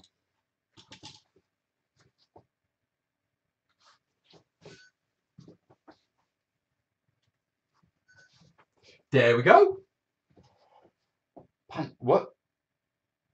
But at least trenches are great spots for pandas here, or panda snipers. Is this for a World War One game? Actually, trenches. Yeah. During my research on trenches, I've discovered trenches aren't just a World War One thing. You can find examples of trench warfare going all the way back to biblical times, all the way up to modern conflicts like conflicts in Ukraine. There's a city in the Ukraine that has something like a 200-mile trench complex around it, and that's right now. Okay, trenches appear in warfare wherever combat becomes static. So whenever you draw a line, whoever's drawing that line, they dig in. Yeah, and it makes sense. The extent of the trench network and the sophistication seems to be based on, how long they've got, to build it, the available resources, for building it, and how important the whatever they're protecting is. Okay. He missed the second comment. He still owes us a hamster dance from Sunday. I do owe you a hamster dance. And so, I'm a man of my word. You will get your hamster dance after I've done my gluing, because I've got to get this done.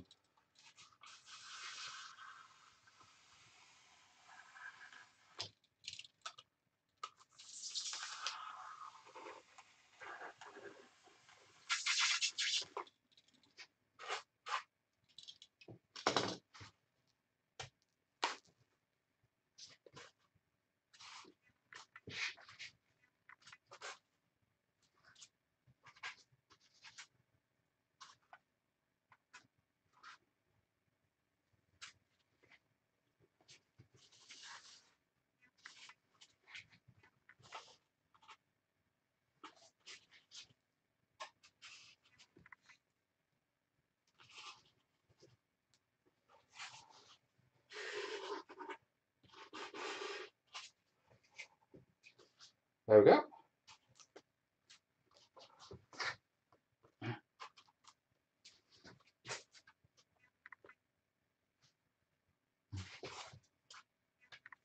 Right, next one, which is the other 2-2. Not Desmond 2-2. Oh no, not on the table. Can't get the right dance on the table. Oh hell no. World War One, World War Two, Korea, all have trench works. Fixed fortifications are a futile effort. No, I disagree. Fixed fortifications are a futile effort if you're facing overwhelming odds, but the British Army, what's your rationale for attacking a fixed position, a fixed defended fortification is, you do not attack it unless you outnumber that position 3-1. Okay, if you don't outnumber it 3-1, you will not succeed, or there is very little likely success of succeeding, so you should not attempt it.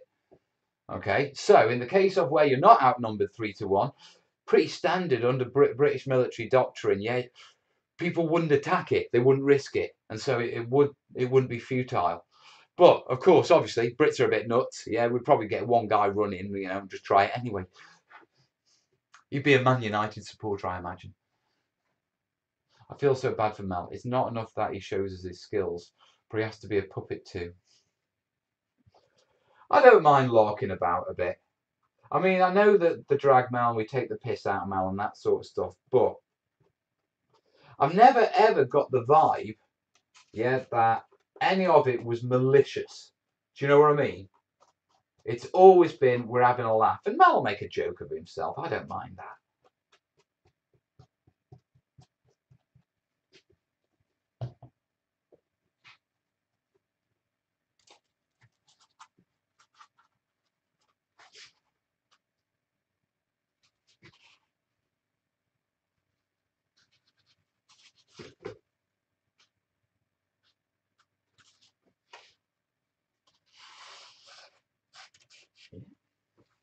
Okay, next one.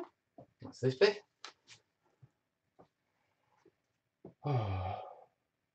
They can also work in a nuke strike. Yeah, you can see that. At the end of the day, fortifications are a force multiplier.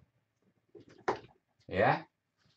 Basically, through the use of fortifications, a small number of men can you know, hold a position that would require more men if you didn't have the fortifications.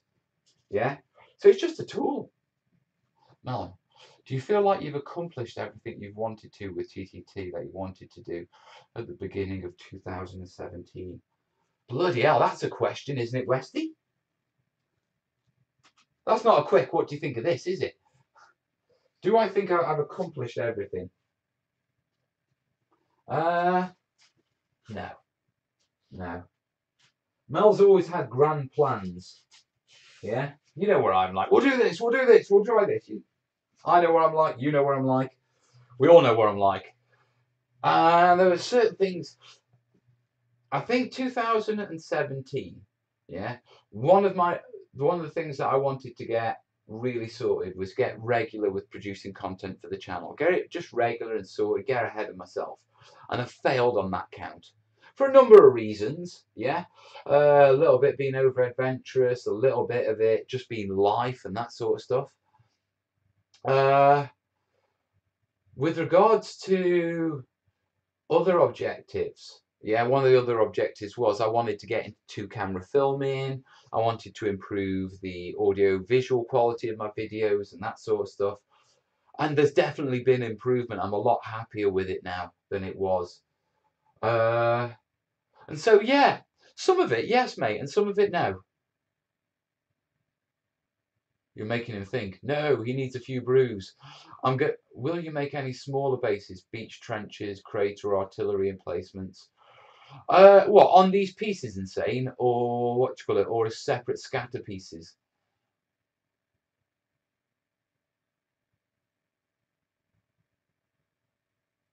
See, West Side, even after visiting the dentist, he still has pains in his head, but that is Mel. Alright, that's enough of that.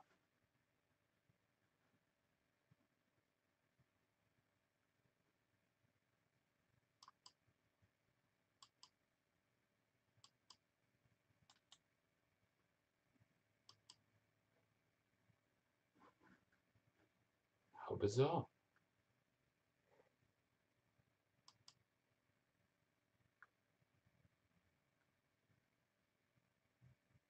I'm not signed into the chat for some reason. That's better. Is that me signed in now?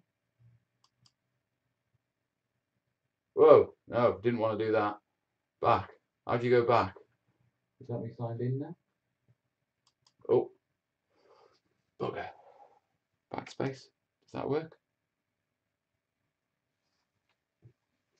Oh, technical issues. Come on, live chat. Play catch up.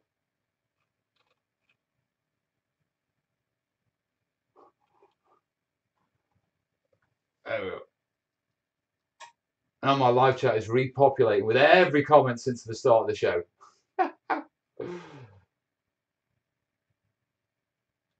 Right, while that catches up and I try and deal with this, I'll carry on gluing.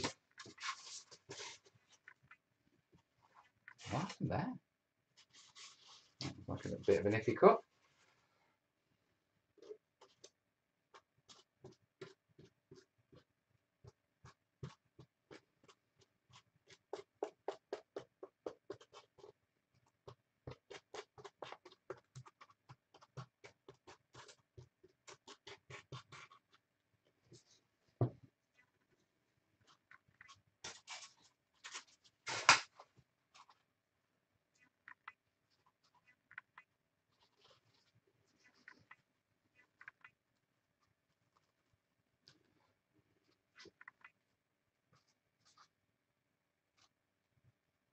I need to make sure that lines up correctly. For some reason that doesn't look right to me. That looks too tight.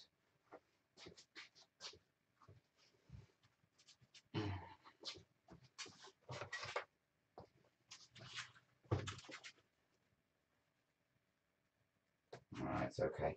I see what I've done there. I'll just have to clean that up with a blade once it's in. But that's doable. Right, next side.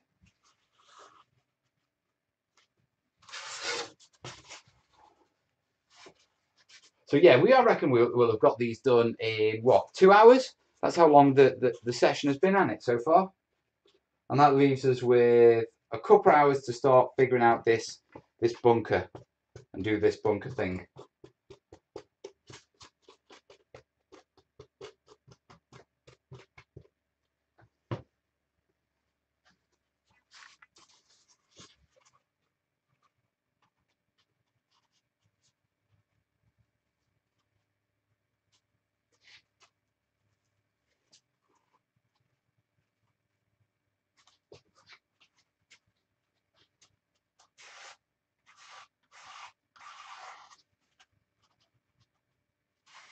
That's not funny. It's a hell of a gap. Right, and then this one on top of it.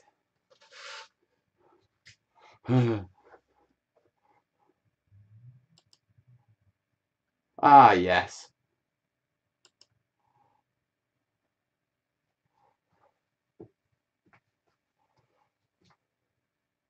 See, like I did now. I can do my admin stuff.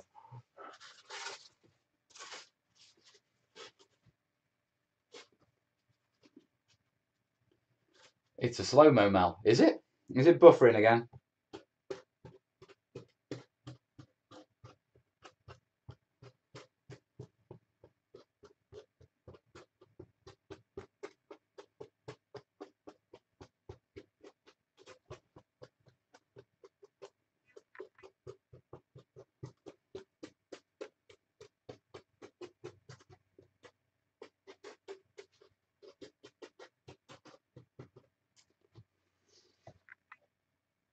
Right scale for BT is Z, so.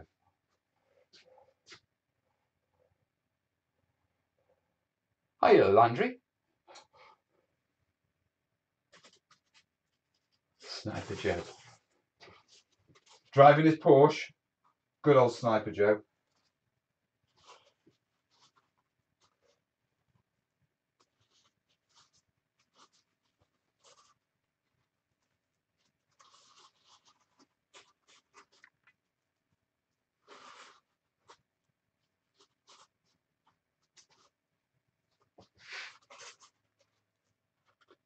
There we go. So, all glued.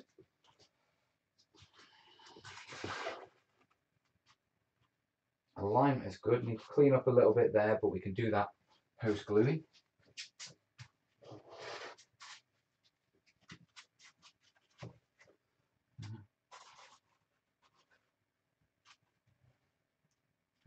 Same there.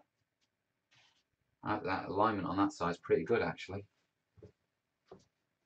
See if we can just clean that up first before we go any further.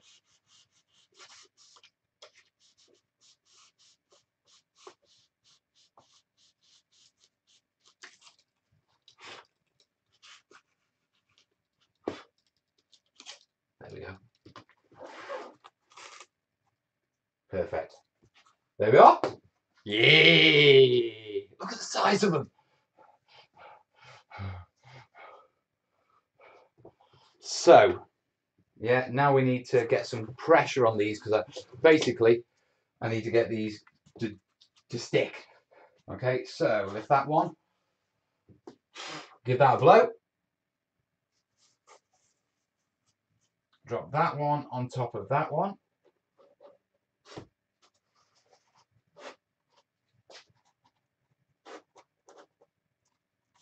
Yeah, move those to there.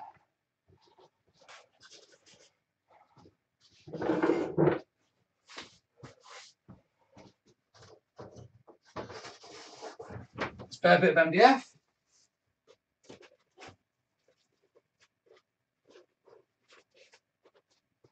Over to here. You probably can't, yeah, you can't see what I'm doing here.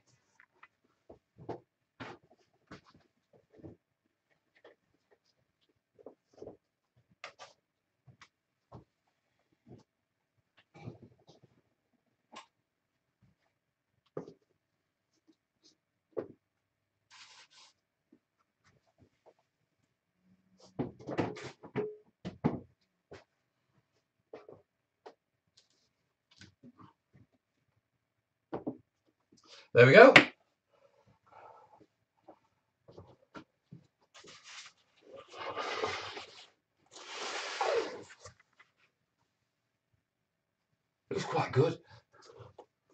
me. Oh, stop with the moats for the castles.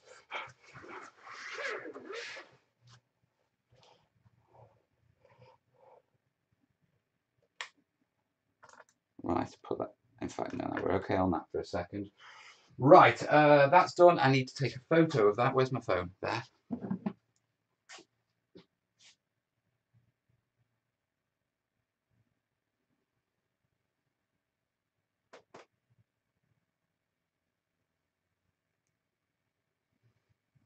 Okay, right. To do the photos.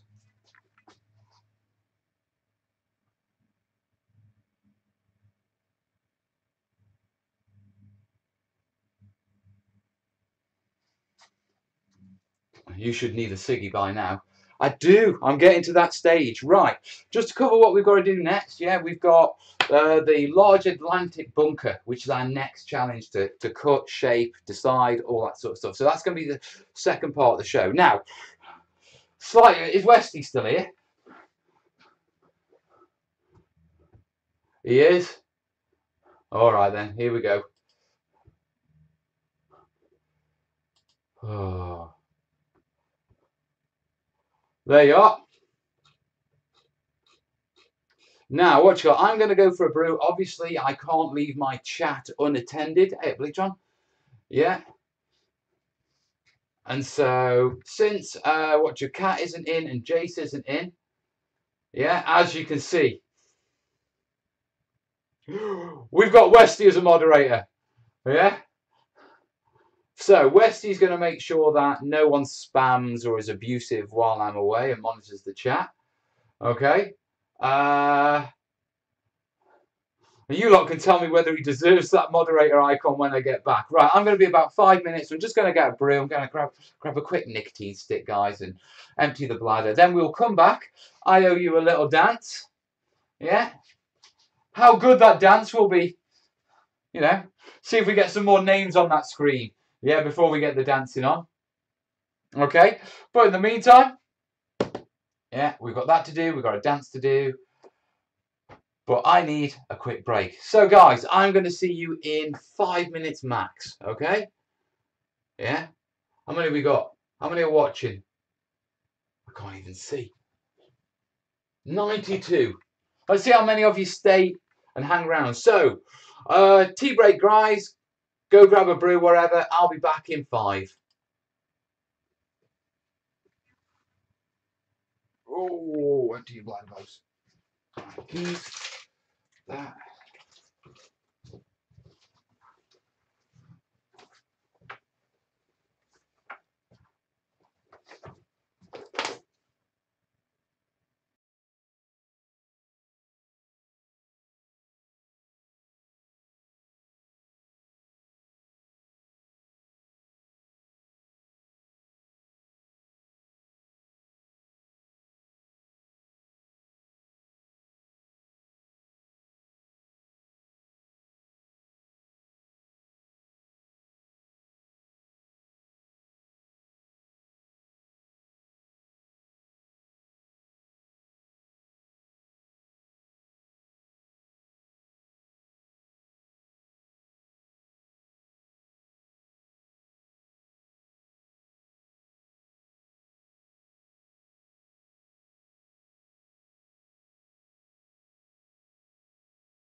Are we talking politics again?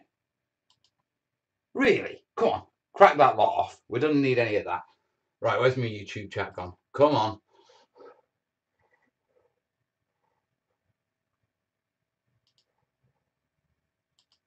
Simples. There we go. Ah, right. What the hell have you? Right, let's calm down. I'll leave you for 5 minutes. I come back and let's talk about glue. Glue's nice. Right, first off, I see a PayPal. We've had 10 nuggets from Nick Z.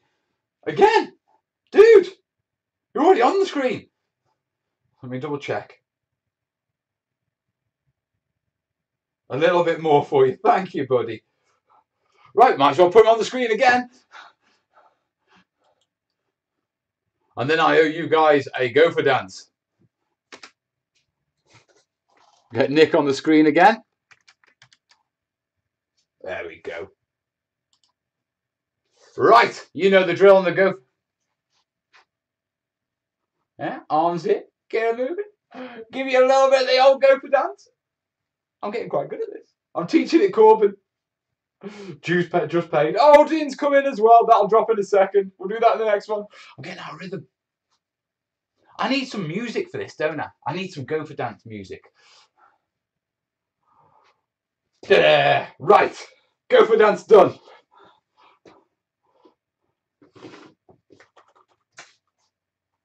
Right. Should we do some terrain?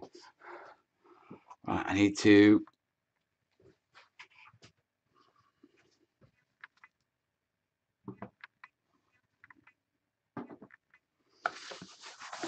Need those. Put them down there.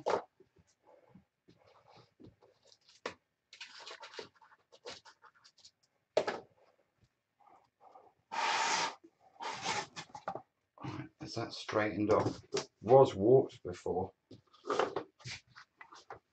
Yeah, it's a little. But I should be able to weight it down in the corners. Fingers crossed. Because I don't want floaty edges. Once it's weighted down, it'll glue fine. That's the American gopher. So Brits call that dancing. That's daddy dancing. Updates on the Corbin gopher incident. Getting better. Getting better. I looked away out of embarrassment. No, Mel calls that dancing. I am a dancer for money, as they say. Right.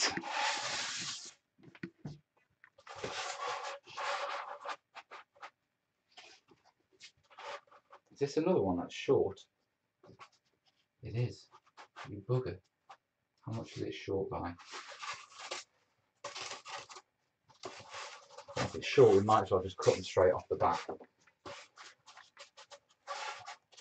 Is that one better?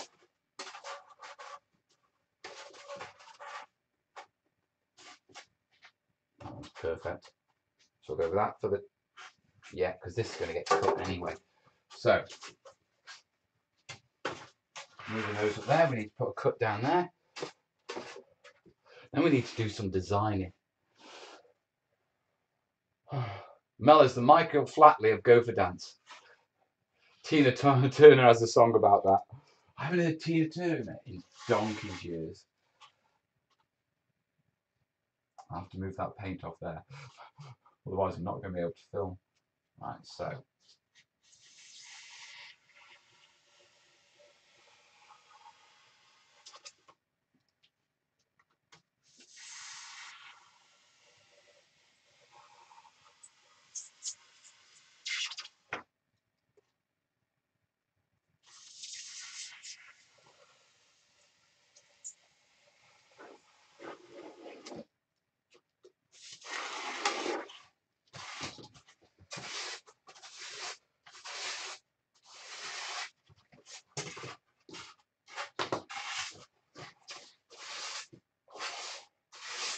Right, that's those done. So we've got those and we've got those. Right, bunker time.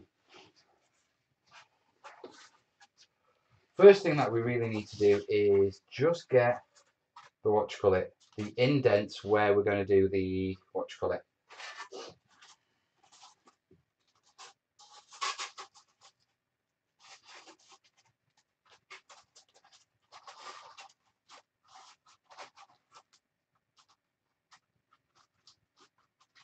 get them all lined up nice and perfect.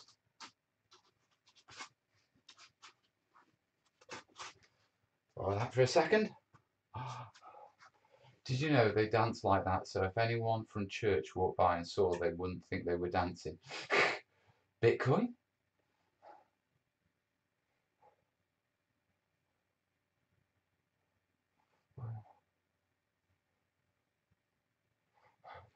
Why not shave the MDF? The chances of me actually getting a sharp edge on the MDF, yeah, if I had to shave it and that sort of stuff, it's a lot easier for me to just put a line down the polystyrene and move it out a couple of millimeters and have a little gap to fill, yeah, to get a nice sharp smooth edge, than it is to sort of shave it or fill it or do anything like that. I thought it was a fit. Cheers, buddy.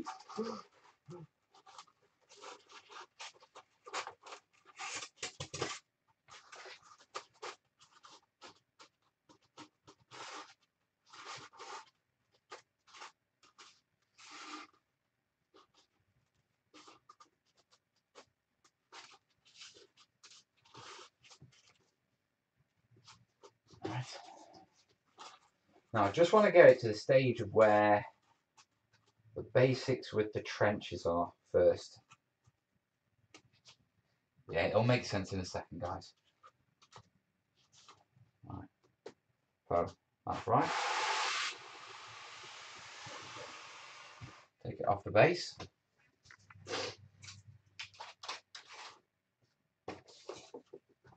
Bring this back here.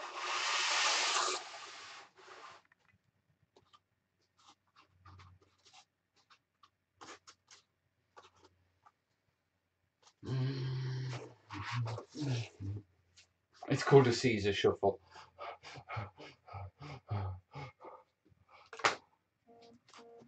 Oh, phone's going off again. Let me get these marked first.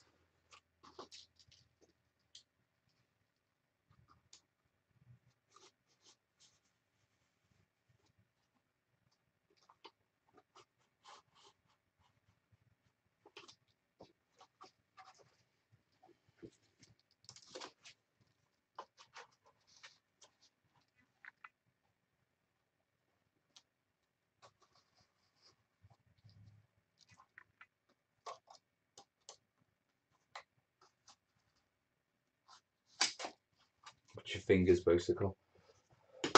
Bloody hood. I'll tell you what, this hood is constantly.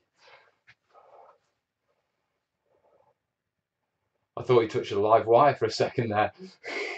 I haven't done that in a while. Right. What I need to do is I just need to cut these.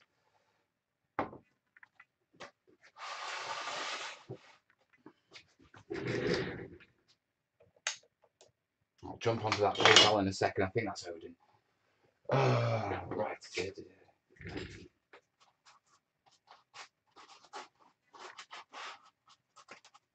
First this side.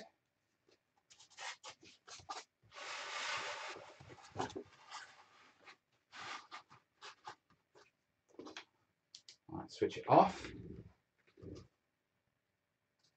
Place it into the knife mark line. Switch it on. Cut to the middle. Switch it off. Take the bits out. Yeah. Put it in the cut line. Switch it on. Take it along. Cut it back out. That's one done.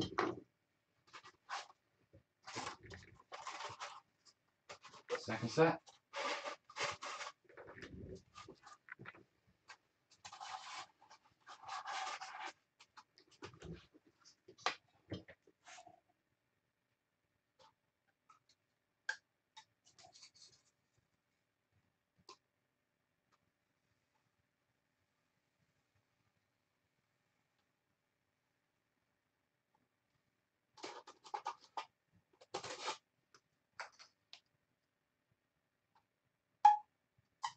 side.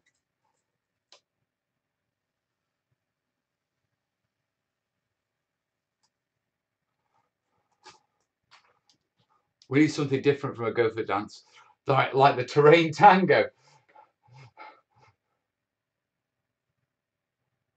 I need to go to the shop in 45 minutes before they close. Used too much toilet paper and terrain building, so now I've run out. Oh, dude. I can't say we've all been there because I haven't been. That's not a problem I've had as of yet.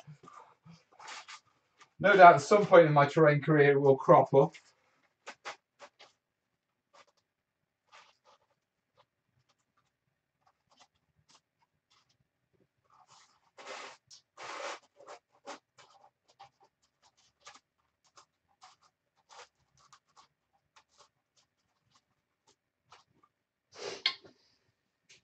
Put that back on there. I do need to move that then. That's blocking that camera shot. I'll put it back on afterwards.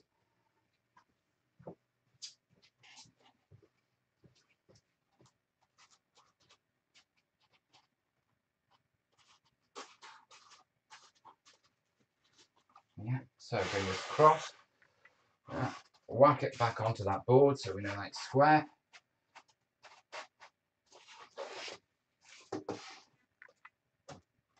Sense check it with that template. Yeah, bang on. Sense check the angles.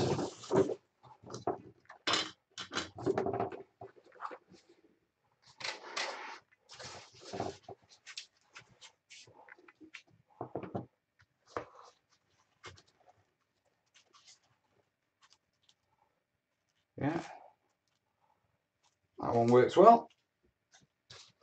This side.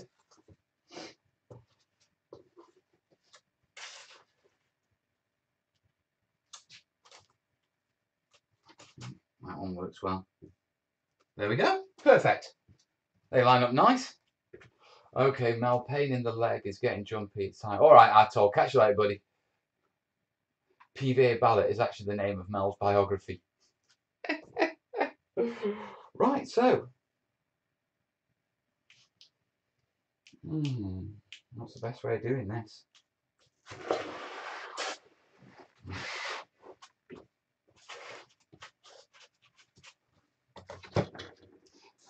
Mel's running out of room. Right, big bunker time. So if we take these two pieces off, yeah, and put them there, we know they've got the right cuts in, they're perfect.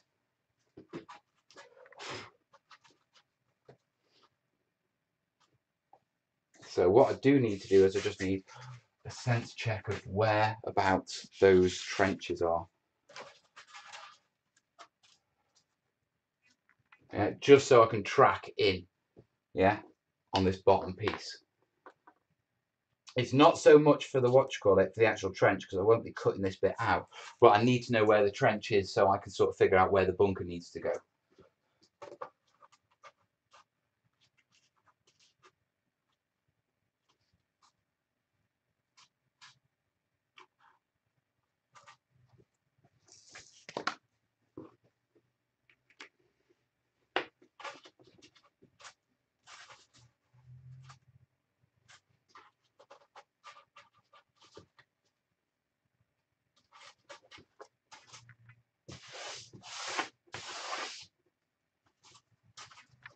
Right. Righty. Right, quick check of the phone, then over to Facebook to have a look at these bunkers. Ooh, a couple of PayPals. Harry, Odin's thrown in a quid, and Dan M's thrown in a quid as well. Thank you, guys. Let's get you on the screen.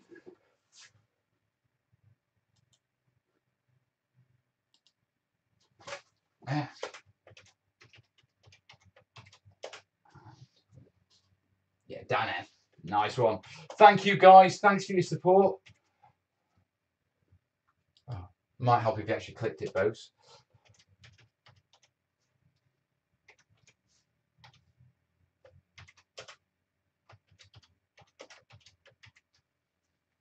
All right, let's refresh that. Just fits on the screen. Next person will enable the scroll. Also, Mel's doing trench a scatter terrain rather than building it into the board. Yeah, Bleatron. Yeah, with the with the Let's Makes being about making scatter terrain rather than a fully featured board. Yeah, it just seemed natural. And what I wanted to do was, I didn't want to do breastworks, which were scatter pieces, which, you know, have an embankment either side and a trench in the middle that you just lay down. Yeah, what I wanted to do is I wanted to give it that feel of a fully featured board. Yeah, but as scatter terrain. So I'm using hybrids, which are table edges. So they'll sit at the edge of the table and roll into the table. The idea being that you get the best of both worlds. They're still scattered, you'll still be able to move them about and rearrange them to a certain extent. I mean, the way I figure it is, yeah, with this setup, we've got 3 2-foot pieces, yeah, and 2 1-foot end pieces, which means we can go up to 8 foot long, but we can also bring it all the way down to 4 foot long and just have the big bunker with the 2 end pieces, or we could go 6 foot long, so we still got that scatter element to it. So that's the basic battle plan. Oh, don't drop your bloody phone, Bose.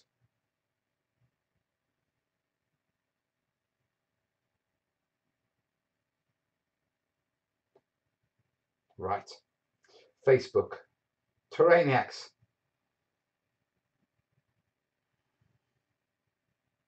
10 member requests. Let's get them done. See how many of them answered the question. Yes. Yes. Remind. Yes. Waiting, waiting, waiting. You're not coming in until you say yes.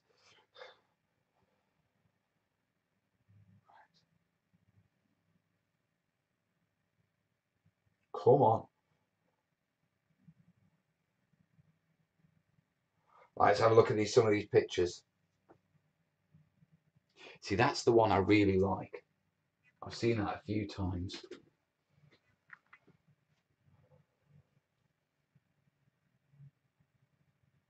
Oh, that's nice. I like that one. He almost always works in 28mm. I do.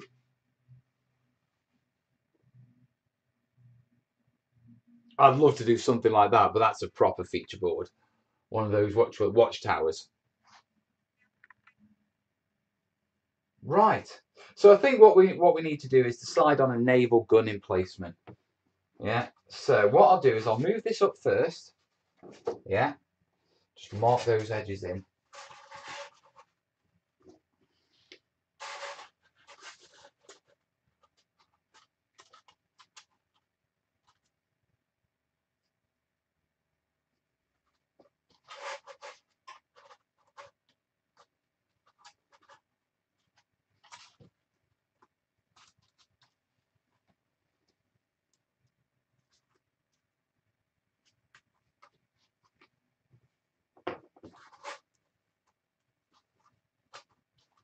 Right. Mel's engaging in naval glazing. Gazing. Mel's engaging in naval gazing. Oh, very quickly. I just need to message Kaz.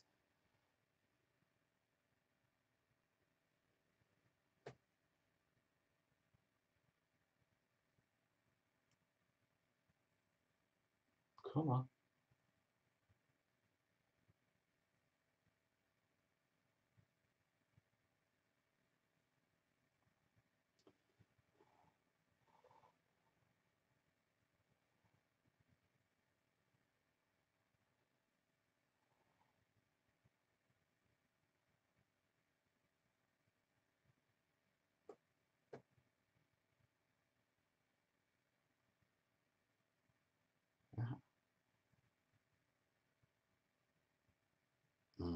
Sorry, guys, just a bit of personal admin.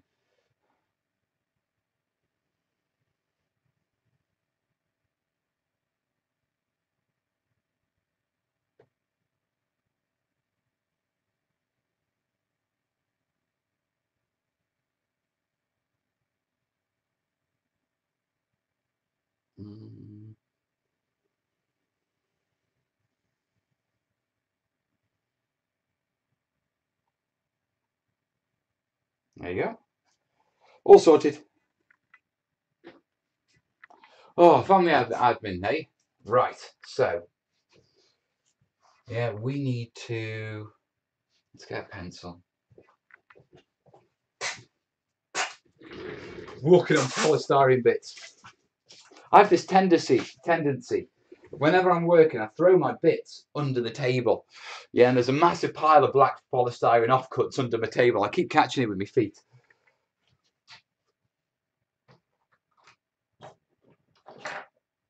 Right, need a ruler.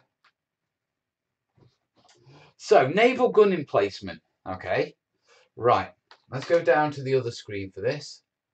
Because I need your help, guys. Alright, Odin, I'll catch you soon, dude.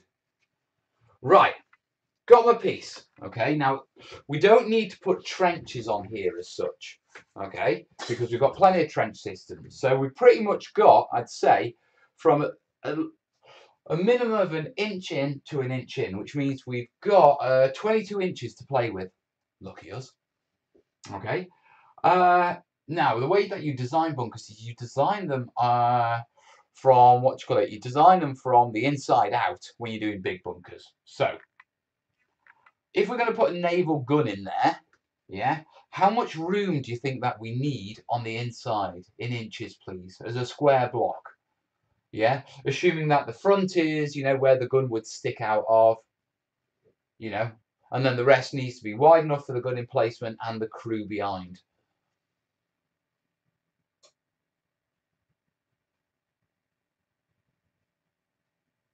Bluetron.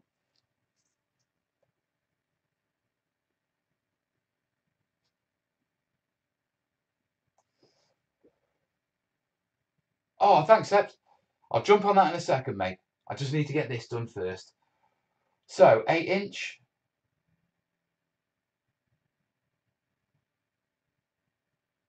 Just look up the web actual bunker size and convert it to 28mm scale.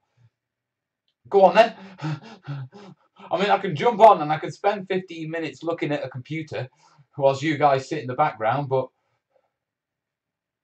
3-inch long, what? Nah. 1.5 inch wide is nowhere near what you call it. It's nowhere near wide enough.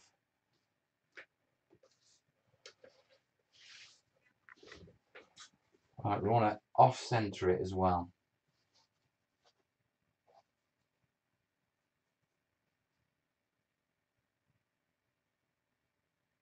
Nice one, Tasty.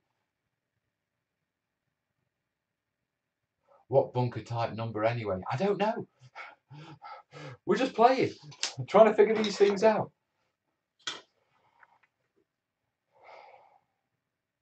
It ain't going to be more than 6 inches, is it? At the front.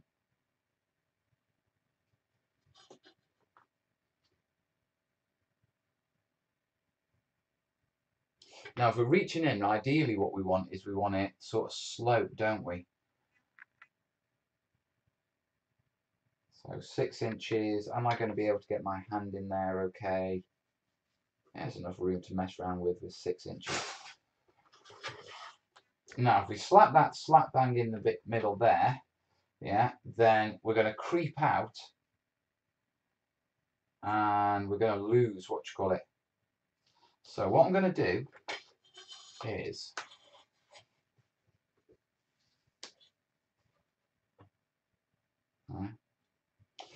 sort of depth going in, about 8 inches, do you reckon? So what I'm going to do is the actual bunker, I'm going to angle off. Okay, so if that's there, we want 6 inches to there, another 2 inches for the wall, which will fit in this space. Okay. Just how big of a gun are we talking? I'm not sure yet. Remember, the guns are never own. Is that what you're shooting for, Mel? Yeah, something along those lines. 3 times the recoil length of the gun itself. I'm going to leave the back open. Yeah, and so I don't have to worry about the back because that's where the access to the building is going to be. It's not going to be a removable roof. It's going to be from the back. So if we say 8 inches into there on a slight angle, Yeah, so if we go to there.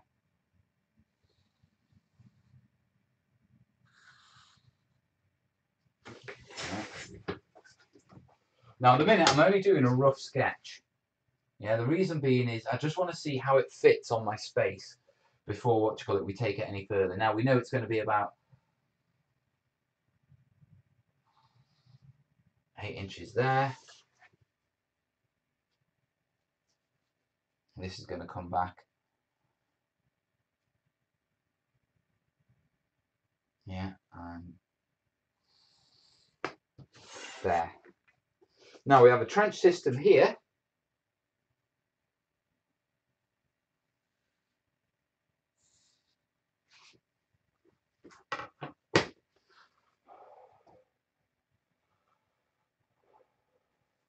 Oh yeah. And then what I want to do, I don't know if I've got room to do it with that, because that trench coming in here. So what we could do is we could build off an observation side of the bunker. So we'd have the artillery placement and an observation post. What do you think?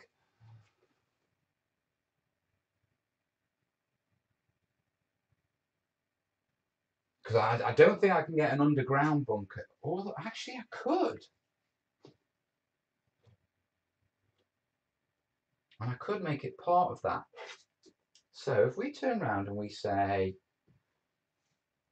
6 inches for the underground bunker, which would bring it to here.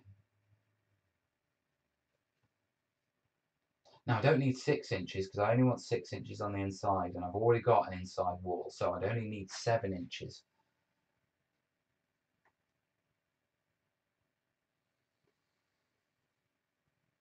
So that's 8 inches, that's 8 inches, that's 7 inches. Okay, now the reason I'm trying to scale the numbers down on here is because it just makes it easier, yeah, for me when I go over to here and I have to start cutting the foam. Mel needs a shrubbery for the gun emplacement. A shrubbery?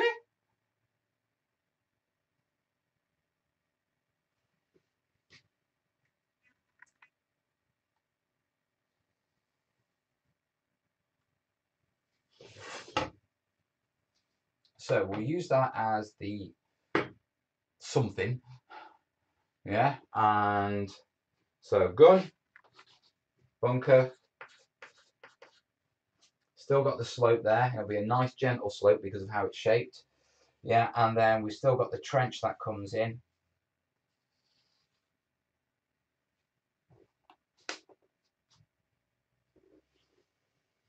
Right. Maybe some miniature seagulls. Right, let me just get, I know people have PayPal, so let me just get that done.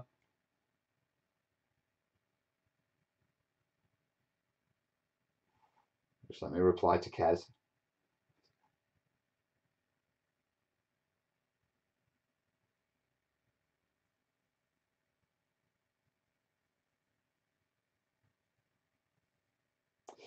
Okay, and we've had another nugget from Denise M. Denise Mick. So let's get her on the screen. Denise, you never know, do you? Right, so once again, over to here, click that, and click it again. Yeah.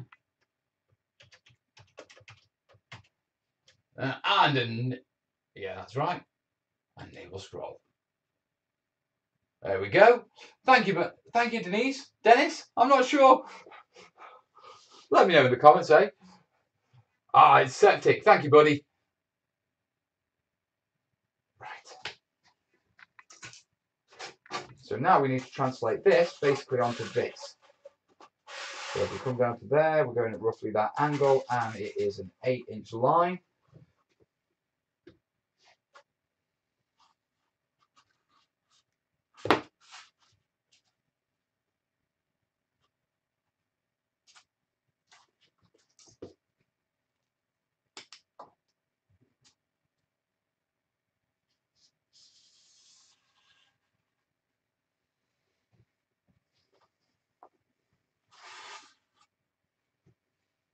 Yeah, it was 8 inches across.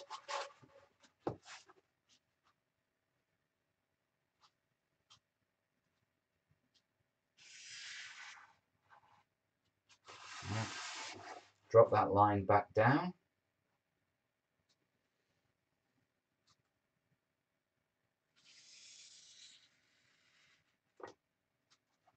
Yeah, then back across here.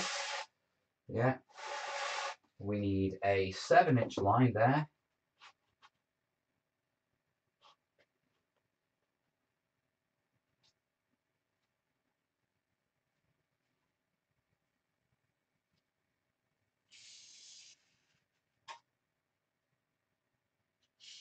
That's going to be for the sort of side bunker,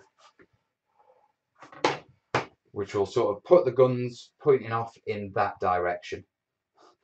Bit interesting. Ah, wife's PayPal account. Nice one, buddy.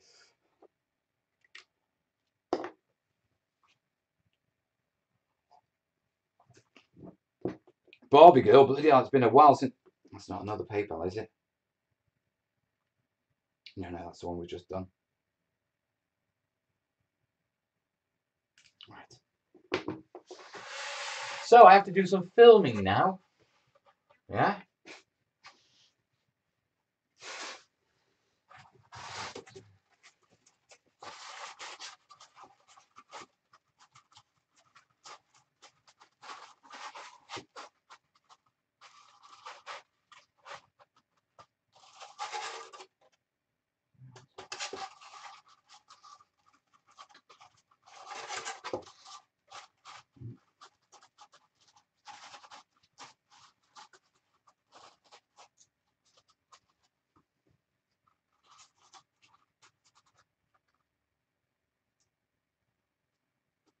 Yeah, right, got that.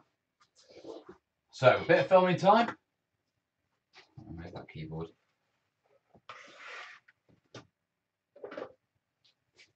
What does the fox say? Right, excuse me for a minute, guys. I'm going to do a little bit of filming. Oh, it's there, isn't it? Yeah, let's switch to the other scene. Remember for recoil, mate. Ah, well, that's all right, because I've left the back empty. It's hot. The bunkers are going to be hollow at the back so you can get your hands in and move your models around. So the recoil, I can just pretend there's loads more room behind the bunker.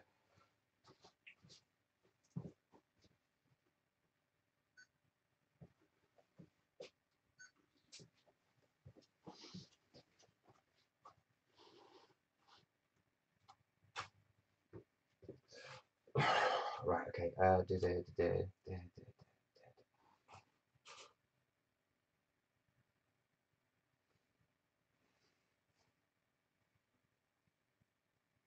So I'm working on the major bunker for our trench lines. And whenever you're doing large projects, you can plan it out a lot. I tend to like to plan it out on the actual board. Okay. Now, oh, bollocks, no.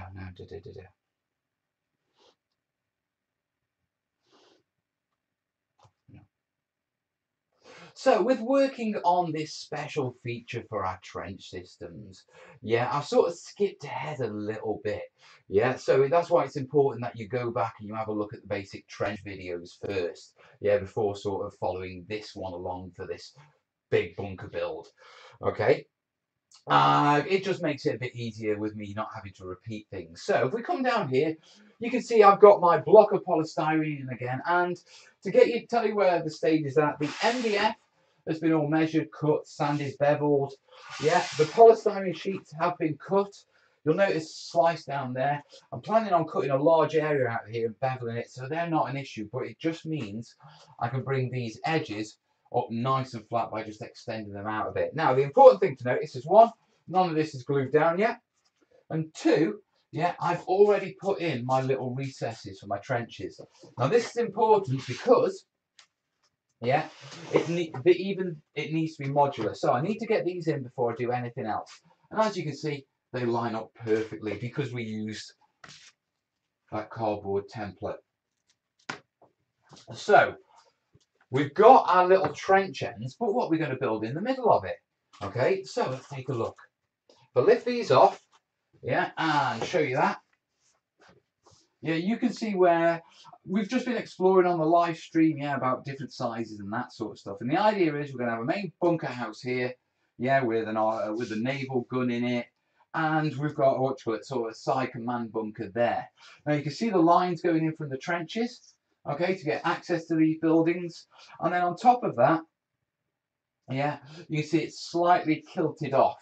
Now, I could have slapped the bunker slap bang in the middle, like, you know, with the slope of the board and everything, but the problem would be that I wouldn't have enough room either side to do anything else, really, other than a bit of trench work. So what I've done is I've offset it, I've turned it slightly, yeah, just to make it a little bit more interesting, rather than have it flat fronted and then obviously just filled in the trenches. Now, what this means is we've got a basic idea for our bunker.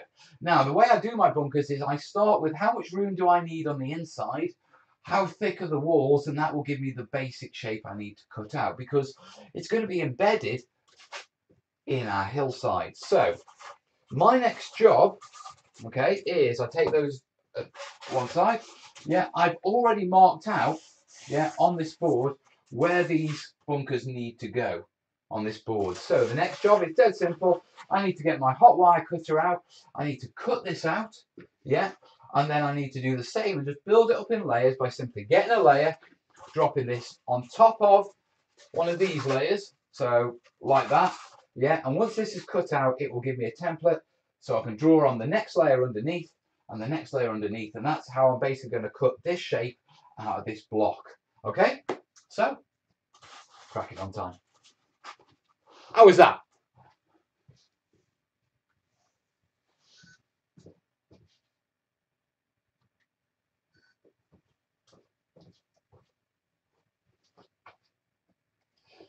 Hello, Mike. Terrainiacs. Is he running 4 cameras? 2 for the vid recording and 2 for the live stream. Yes, I am, mate. Yeah, live stream camera there and live stream camera just up there. Yeah, have a look at the desk. And then for the actual 2 camera filming, I've got camera mounted there that gives me the full view of me and the top of the desk. And then camera pointing down actually at what I'm working at. He's a damn smart guy, of course. Thank you, buddy. I'm no science teacher, dude. Well, you work these things out, don't you? We were actually talking earlier about going to 3 camera filming. Yeah, but that's like scary stuff. So how are you, Mike? What are you working on? You finished your you finished your artboard. It looks bloody beautiful, mate. Yeah, really nice job on that. I love the lift. No snotlings. Do they come off the snotling pump wagon? The guys who are winding. Yeah. If you don't know, Terrainiacs is in the chat. Check out his channel. Terrainiacs is an awesome terrain builder. Yeah, does top level stuff. It's like what I want to be in like 10 years' time.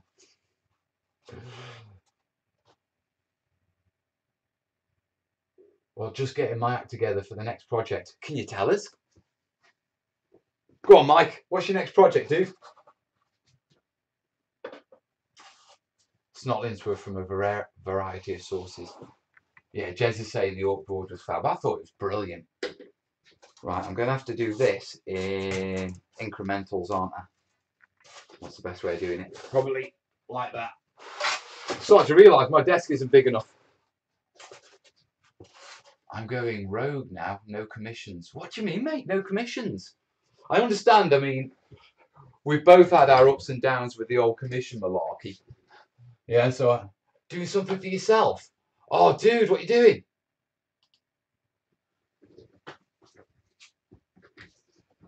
It'd be quite interesting doing something for yourself because it's a whole new set of challenges.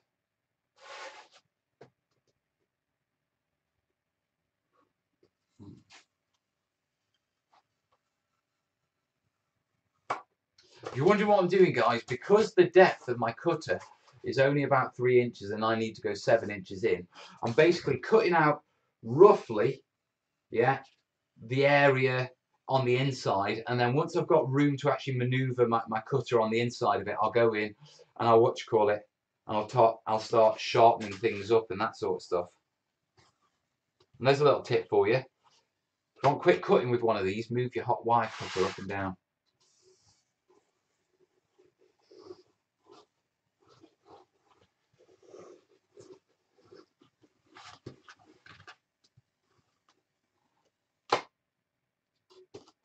Can't really survive continuing with commissions, wasn't really surviving as it was. Yeah, I understand that, mate. You know, I think we've chatted in the past, you know what I mean, about what you call it, you know, commission. The problem is, if you're knocking out, you know, cheap, easy stuff and, you know, you don't really care about quality and that sort of stuff, commissions, you can make a cracking amount of money on them. The problem is that when you get to the stage where you do care and they're complicated commissions, especially if you're doing things you haven't done before, yeah, which often the big commissions are, your artistic side of you, yeah, becomes your worst enemy. Absolutely your worst enemy.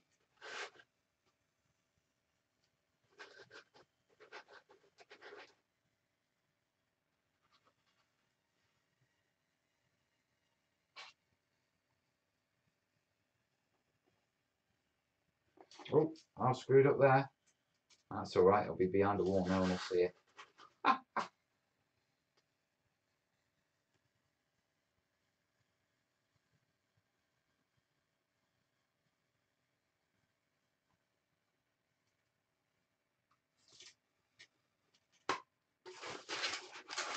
Oh boy, yeah, I screwed up there. Fixed. My artistic drive and my obsessiveness is a bit of a combo for running a business. Oh mate, totally is. I'm exactly the same. Constantly doubting my work and whether the customer's going to be happy with it, which leads you into like, it's kind of weird, yeah, because what you do is you get this sort of frustration where you're not sure if it's going the right way, you're not sure if the customer's going to be happy with it and all these doubts, which sort of makes you a little bit depressed, which makes you not want to work on the project, which means you get behind with the project, which makes you even more stressed. Yeah, commissions can be a nightmare at times.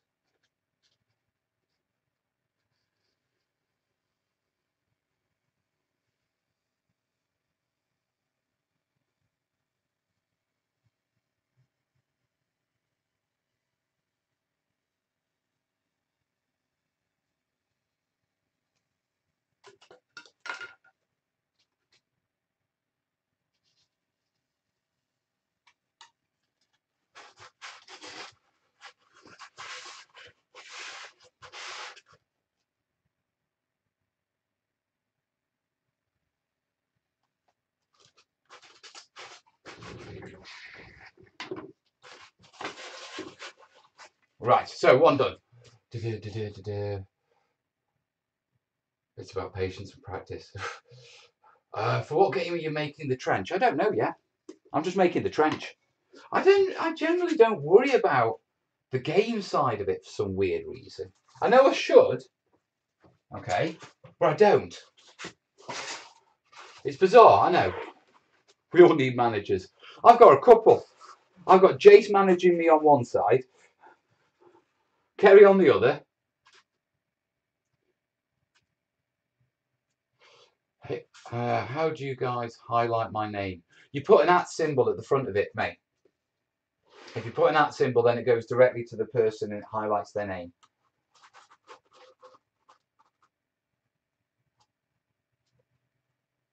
That's a bit of a... we'll be all right. We'll be all right. You'll be fine. Is this trench for a commission? No, it isn't, mate. What do you call it? I'm hoping I can flog it afterwards, and I'm bullying Rich Carlisle at Warlord to buy it for their store. Yeah, but the trench is basically, I've been doing my Battlefield Basic series, you know, on the old YouTube. And the trench is very much a, what you call it, very much an end of level boss for that mini series. Yeah, the idea is that we had a vote and my lot voted for medieval next. So start of next year and for about 3 to 6 months, the tutorials are going to be medieval focused for the Let's Makes. So I want to finish off my Battlefield Basics series, and so I want an end of level boss, which is an 8-foot trench line.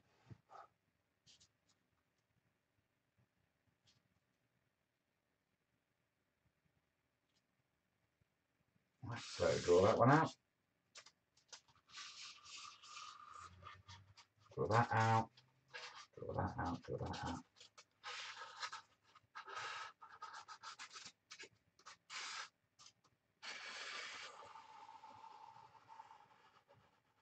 Yeah. So that's the bottom one. That's the top one. They're the top ones.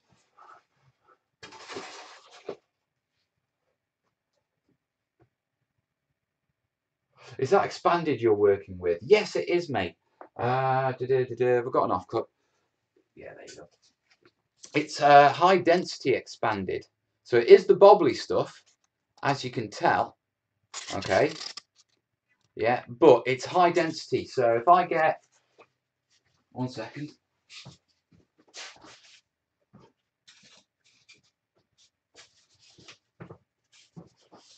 If I get a little bit of white for you, yeah, and I put them like that, yeah. You see how the white sort of squeezes in? Yeah. This one's a lot firmer. The other benefit of this black stuff, okay, is one, when you're painting, if you miss a bit, you don't have something white, or if it gets chipped, you don't have something white blaring out at you. But also for doing the videos and the tutorials, black shows up so much nicer than working with big white sheets. One of the biggest challenges I have when I'm doing my videos and I'm working with white polystyrene is it screws up with my auto exposure levels. Yeah, so if I put this in the middle to work on it, then for the camera to see it, it's got to drop the exposure right down, and it darkens everything around it. Okay, there is a fix in Premiere where you can actually fix it, but the fix is, it's a lot of work, so it's a lot easier to actually just change my phone to the darker stuff.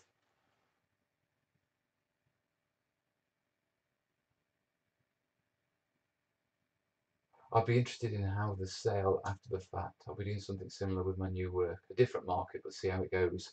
I'm hopeful, mate. I mean, at the end of the day, yeah, whenever I approach these things, I always look at it of, well, I'm either going to sell it, yeah, to a company or something like that, or I'm going to sell it to an individual, or it's going to get given away, you know, to one of this lot. I mean, unfortunately, I don't have the room to store it. Right, let's do this one. Switch it on. The dark stuff is always easier. It is. I like it.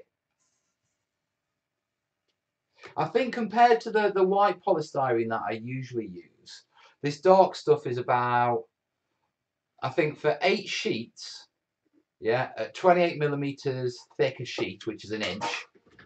I think it costs £16 for the dark stuff, and I think it's about £14.50 for the white stuff. So for £1.50 for 8 sheets, across 8 sheets, the extra expense is well worth it. And with this being quite a large trench system, that I can see people resting rule books on and that sort of stuff because it's on one side of the table. It needs to be sturdy. I mean, the other thing is I'm going to give it a coat of Artex as well.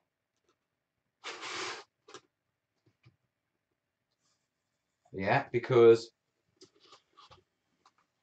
Dave Marshall really recommends this stuff. We did a terrain lab on it and it's nice, but I've never used it on a big project.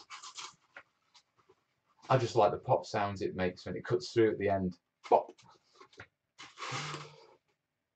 I'll be honest with you, it is a nice job, yeah, with regards to what you do. I mean, it can be a hard job, and Mike will testify to that. Many long hours. I mean, we've both done crazy commission work and all that sort of stuff.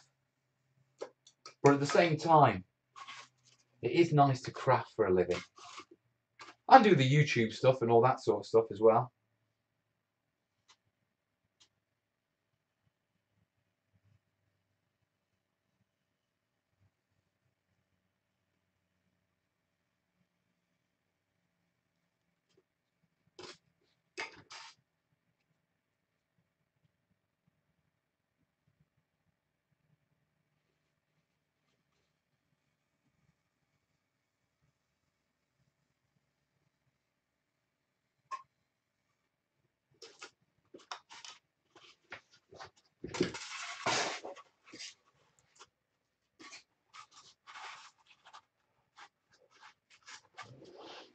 got to go now. Working on a video I hope to release tonight. Oh, I've got something to watch. Nice one, dude. Remember, guys, if you are watching, make sure you head over to Mike's channel and give him a sub. He is well worth it.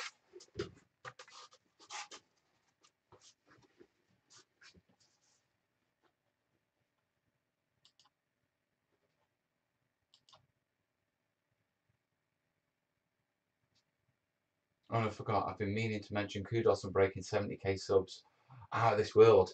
And no, mate, the crazy thing is on current growth, it looks like I'm going to do 100k next year, which is just ridiculous.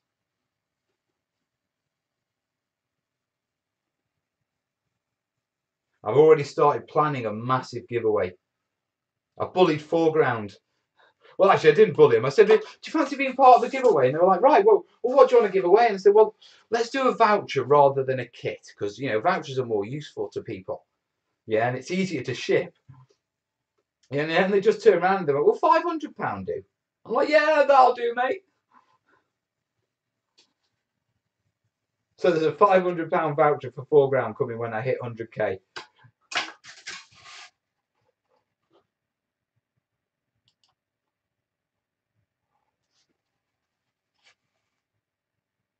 I don't know why it deleted that, Diggy. I think because the word ugly was in it.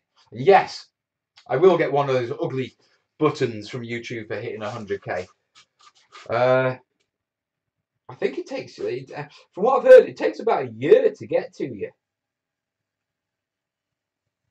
But I think it'll be the only button I'll be getting from YouTube because I can't see myself. The next button is 1 million. And that ain't going to happen.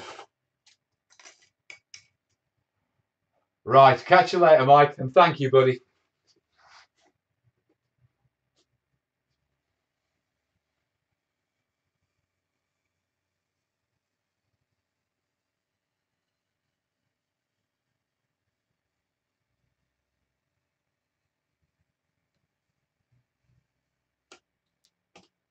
I've got a lot of time for Mike.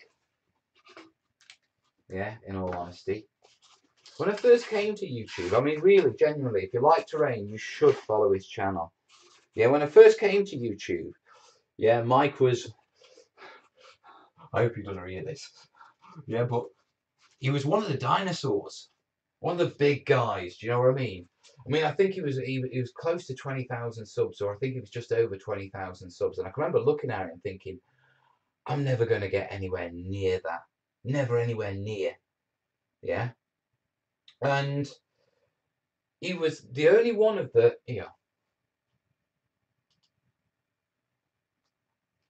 he was the only one of the, the sort of YouTubers, the big terrain YouTubers, yeah, who really went out of his way to make me feel welcome on YouTube. I mean, the others chatted to me and all that sort of stuff, but Mike gave me shout outs and all that sort of stuff and was a massive help at the start.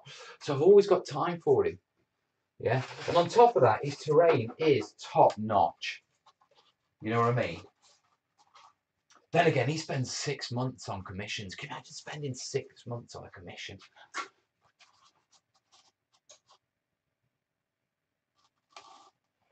Man, why don't you use a stationary crafting wire? Hot wire setup instead of using a handheld unit. Well, I've got the I've got the scroll bench up there, just up there on the screen. You can see here. Yeah, but I've got no wires for it. So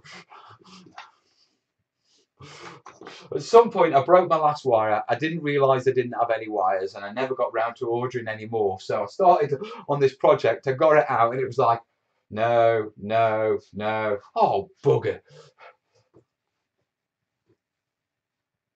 I guess that's a good reason. Just broke 1,000 subs and thought I was doing good. Can't imagine 100k. Hey mate, I remember. It took me a year to break the 1,000 sub mark, I think, or 6 months, I think it was. It was crazy either way. It took me ages. And then after I broke 1,000, always remember this, yeah. I did this. I'd gone along and it'd taken me about 6 months, maybe 12 months to get to my first 1,000 subscribers. And a mate of mine had bought Dead Zone, and in Dead Zone there was the terrain that came from Mantic, the Dead Zone, Battle Zone stuff. And my mate went, "Eo, you have this and do a video on it." And so I did an overview video, and in typical Mel style, it was an honest video, which means it came off like, you know, it's 90% good, but there's 10% that you need to be aware of and that sort of stuff and think about. You know what I mean? Pretty typical Mel video. Yeah. And what I did is, in the early days, I went along and I posted it to Mantic's Facebook page, and it was like digital tumbleweed. Yeah, not a comment, not a like. Yeah, but I suppose because it wasn't one of those everything is awesome. Yeah, I thought, you know, I looked at it like, all right, okay. They're not a big fan of that for that sort of filming style. And then, crazily, in the month after I did my first 1,000 subs, I did 1,000 subscribers in 1 month. Yeah, it was crazy, absolutely crazy. It'd taken me months to get up to 1,000, and 1,000 to 2,000 took less than a month. And I gave a shout out to sort of say, bloody hell, you know, I've done 1,000 subscribers in a month. And I get this message, yeah, from Chris Nichols, who was the marketing manager at Mantic at the time, going, hey Mel, big fan of the channel, we'd like to send you some stuff. I was crying, absolutely crying.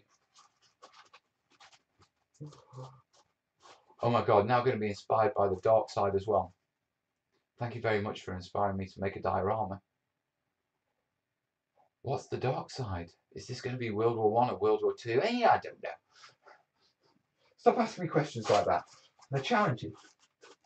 You know Mel doesn't do well on challenging questions. Right. Put those there.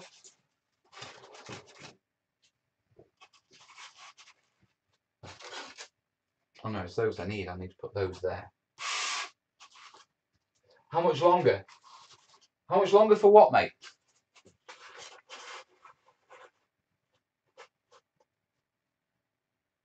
Sci-fi trenches.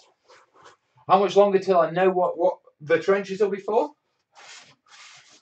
When whoever buys them tells me what they're using them for.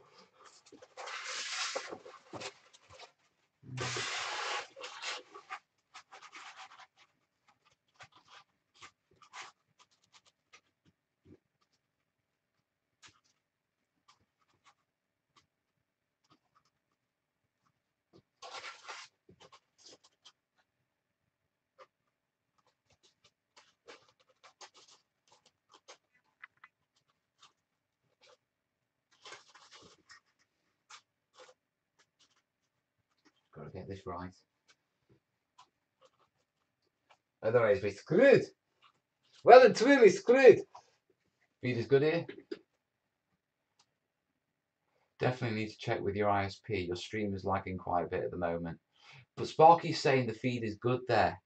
Now, if one person is getting a good feed, it's not my end.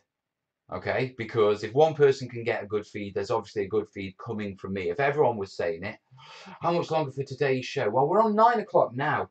We're probably going to go for about another hour, I reckon. Well, I reckon half an hour, 45 minutes, maybe an hour. I can't see it being longer than an hour, mate.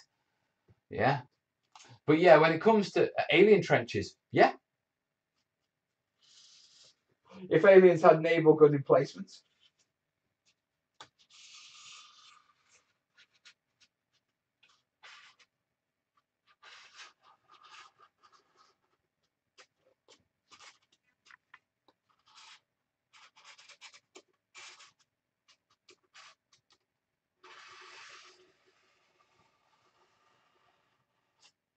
Okay.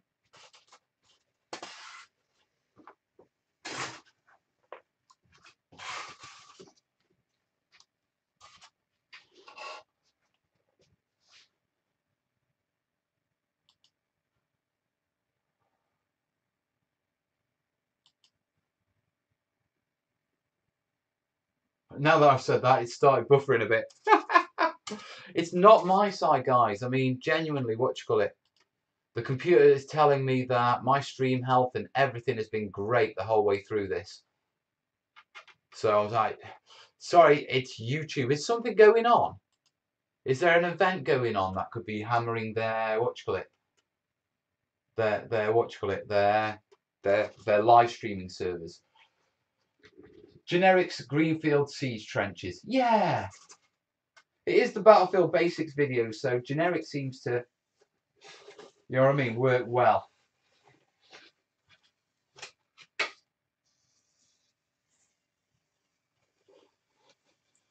I have to grab some of these offcuts off afterwards and see what rock clusters and stuff I can make out of them for the future.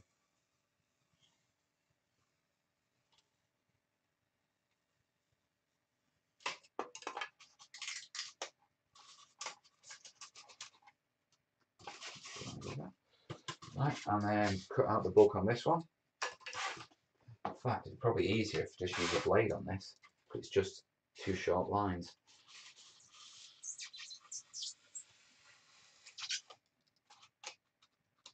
He says, now I'm not sure if I'm in the studio tomorrow. Depends what Kez has got going on and what's going on with the kids, whether I need to get the kids or not. If I am in the studio, then I can carry on and I can get these shaped. If I'm not, then I can't. What I might do is nip in on Sunday.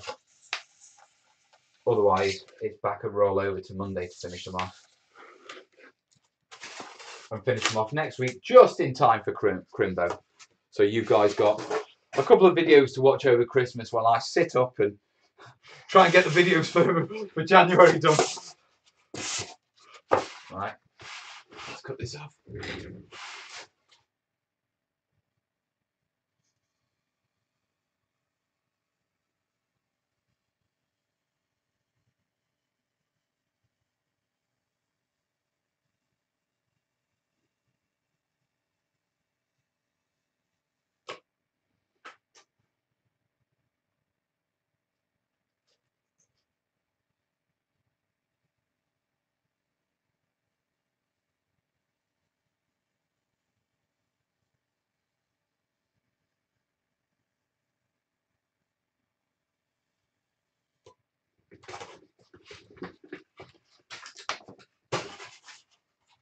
Right, so that one's there, yeah. Okay, why is that significantly more forward than that one? This is okay, it matches that one. Ah, yeah, we adjusted it slightly when we put it off this template onto this one, didn't we? That's all right. Oh, my phone's dinging. Wonderful weather here in Europe.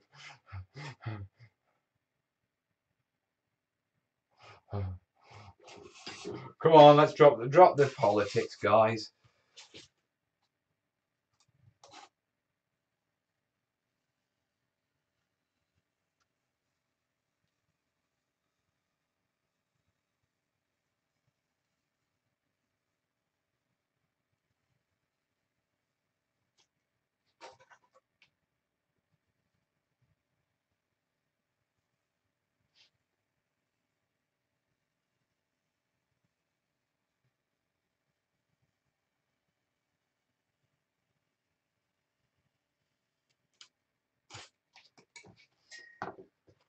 Right.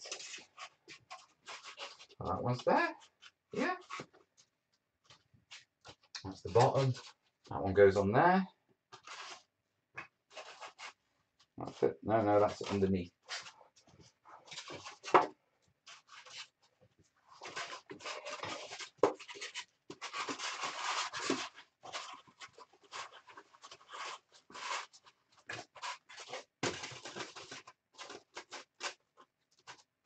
That's pretty good, actually.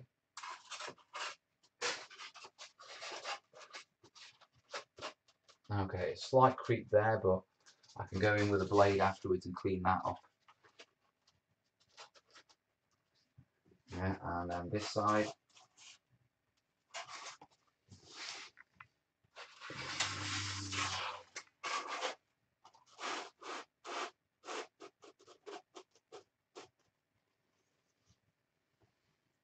Now, what I do need to do very quickly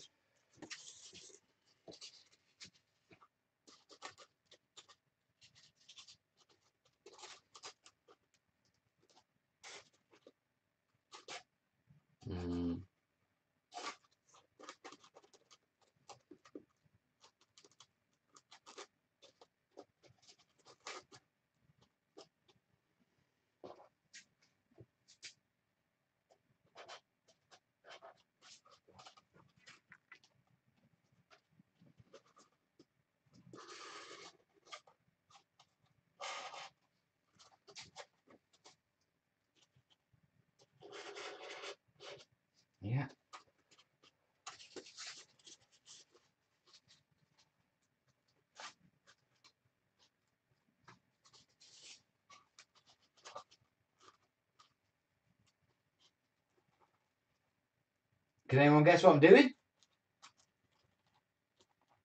Come on, one of you smart arses must have it. City Culture is over. Coventry won. Yeah. Oh, humbug.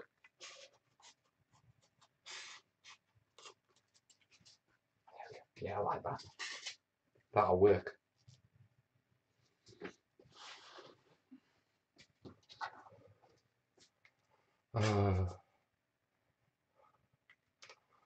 Measuring the turret span. Nope.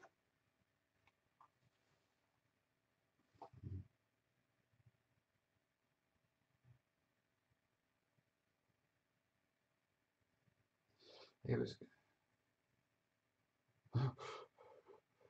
Okay. It's all right, Kez, what you call it? The kids are staying over with my mum's tonight because Kez has got, what you call it? Kez is doing a master's in ecology, a master's of science, and she's got a big presentation tomorrow. So she was supposed to be hammering it. So mum was supposed to be picking the kids up from school. Yeah, so essentially Kez would have the entire day and evening to prepare for it.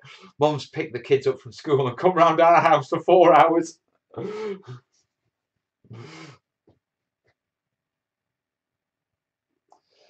James is saying, for those that are lagging, try refreshing the page. It helped my lag.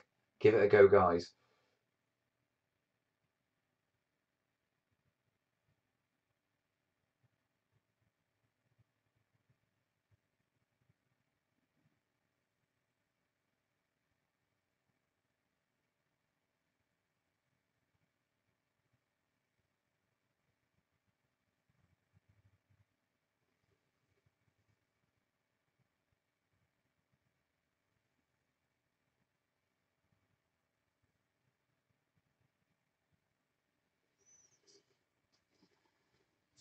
Oh, Twitter's going. More interactions. I have to post up some more pictures in a little while.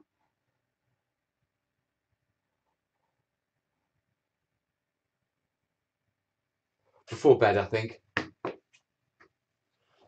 I guess cannons will be random pieces of garbage and toys glued together. I haven't even thought about that yet, mate.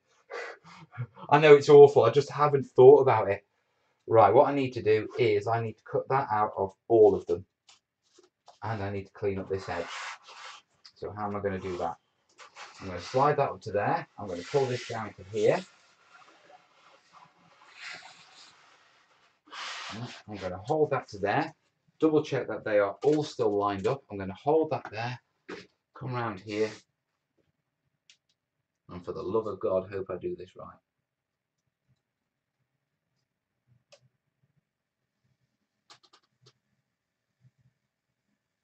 Oh, please go deep enough. Go deep enough. Go deep enough. Yeah, you went deep enough.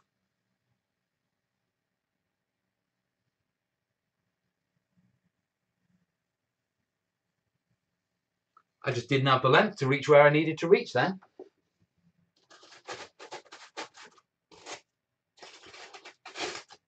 Yeah, and before we knock this off, I need to just very quickly clean this edge up.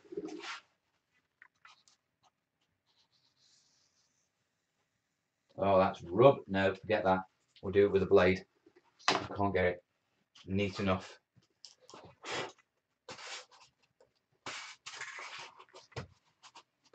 Right, check this side. Line this side up, make sure this side is good. I'll be glad when they're all glued together.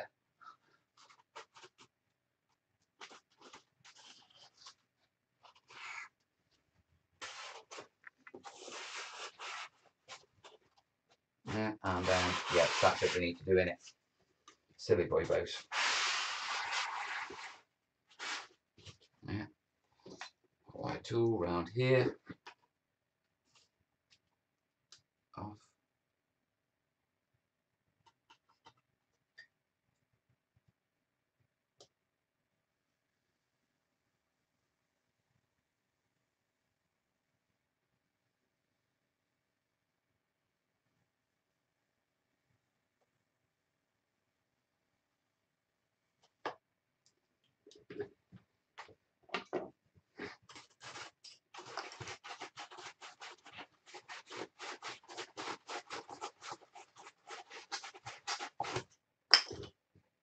Very quickly.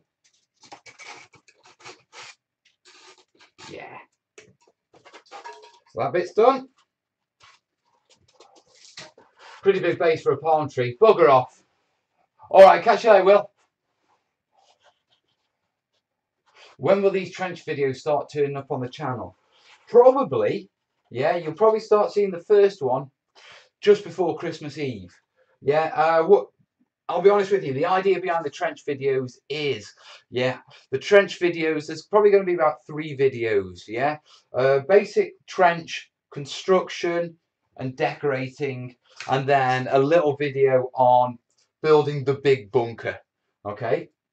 Now, the reason why, I'm waiting till sort of Christmas to sort of release them is I could do videos in the meantime and that sort of stuff. But I want a bit of a Christmas break, and also I want you guys to have a little bit of a project to follow along over the Christmas break. So basically, it'll start Christmas Eve and you'll get 3 videos hopefully by New Year's Eve. Now, I would like to remind all you live lot, Christmas Eve is a Sunday night and Kerry has already approved a live show on a Sunday night.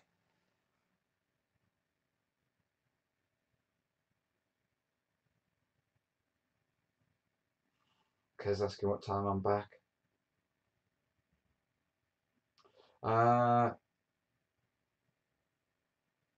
What about leaving?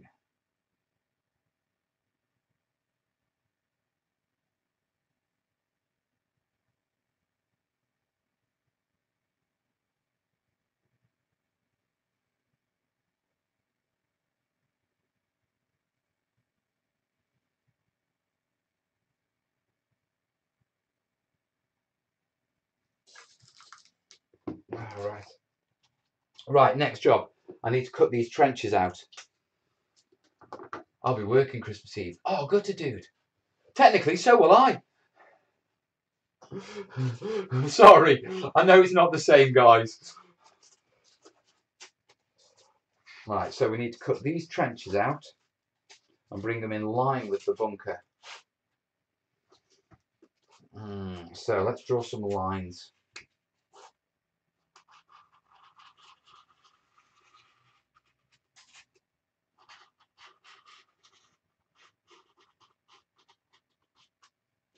Yeah.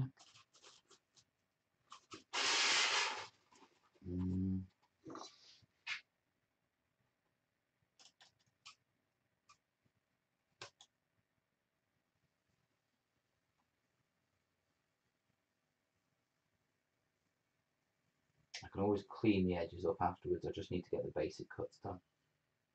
Pop. Right, I need those 2 bits because they're going to go there.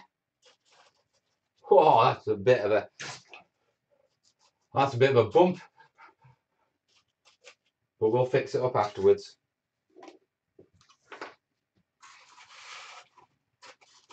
As we always do. 'Tis the way.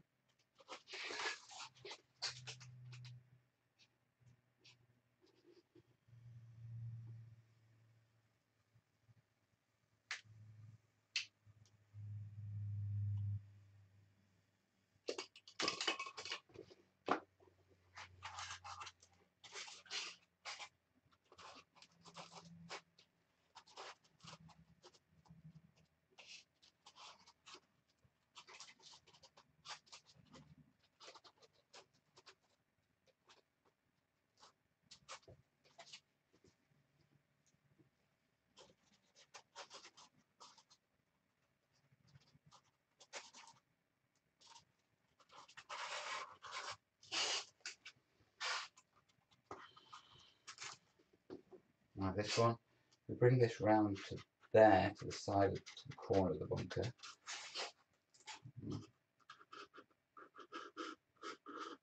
Bring it in line with it. Right, so next job. Train Jupiter, at least you'll be at home. I'll be surrounded by several hundred pissheads. Oh, nasty dude. I worked door for a couple of years. Yeah, after I came out of the army, I was trained to be a physio. And pissheads are one thing. Merry pissheads, they're a real pain in the backside. Real.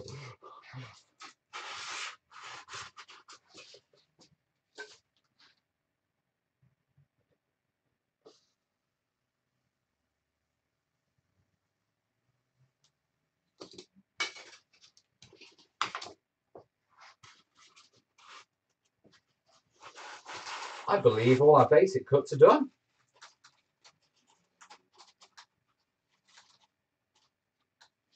I've got some neatening up to do, obviously.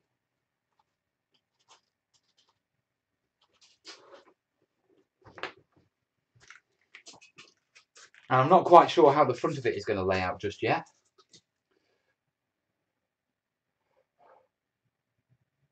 You've worked door too, Mel.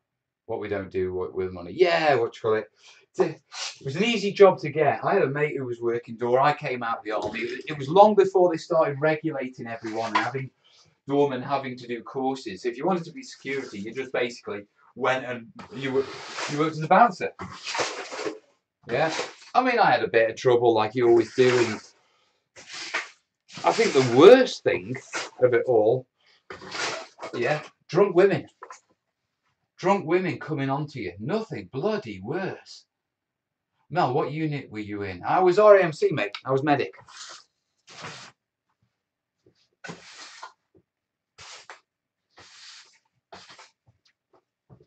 I don't know why I'm sweeping up, because it's all over the bloody place. Right.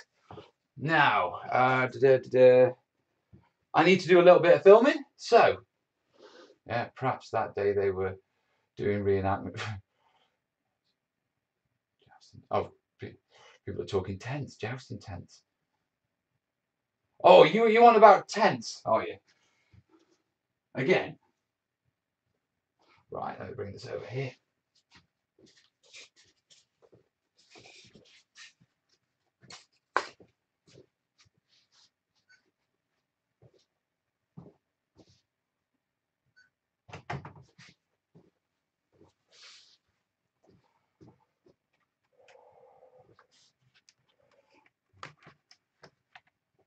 Right, you have to excuse me, I'm filming.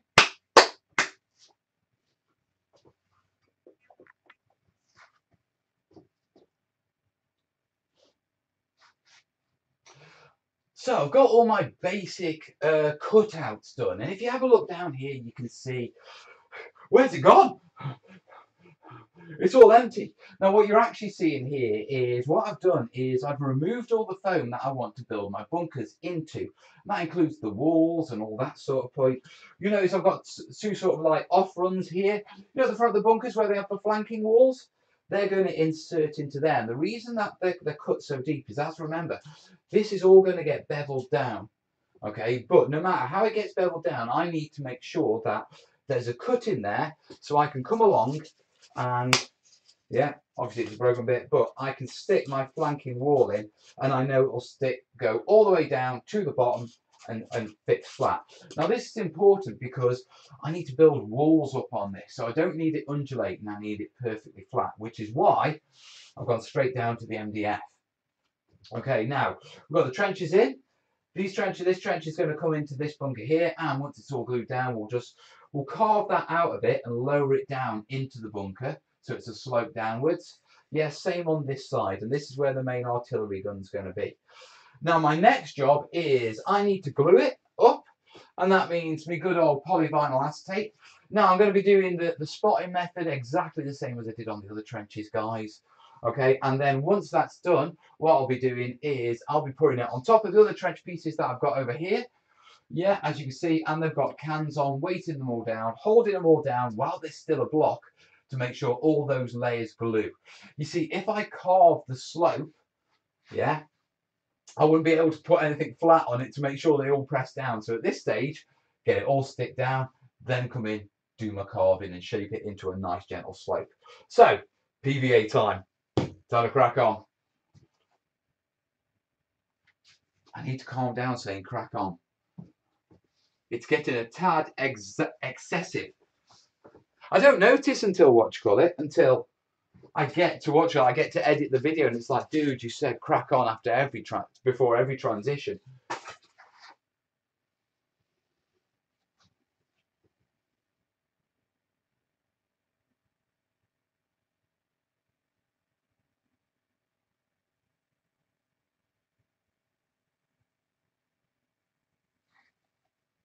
How much power have I got? 5%. That's not going to do, is it?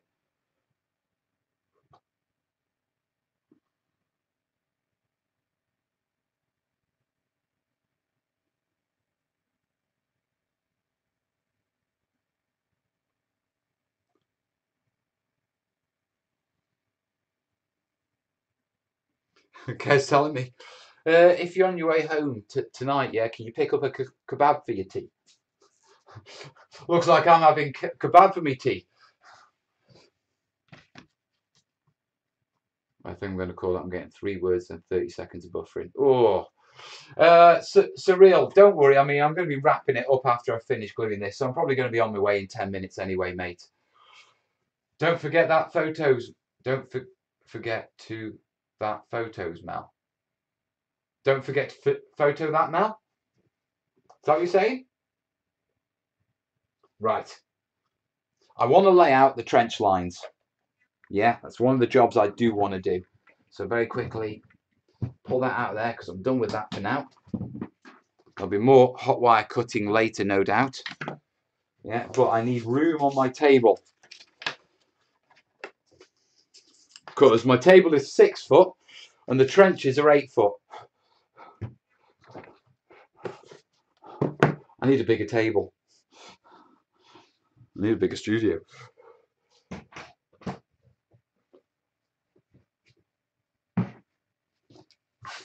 Right. See you soon, Surreal. Love you too. Right. It's good having Mike call in on the chat, wasn't it? Okay, so take these paints off for the time being.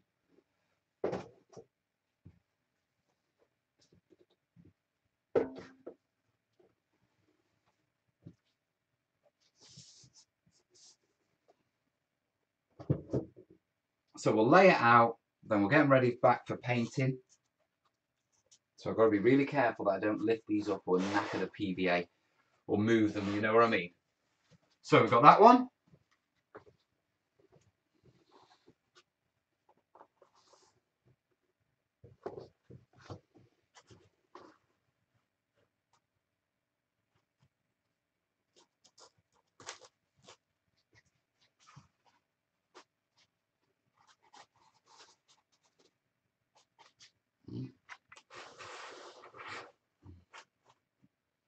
Yeah, and we got that one.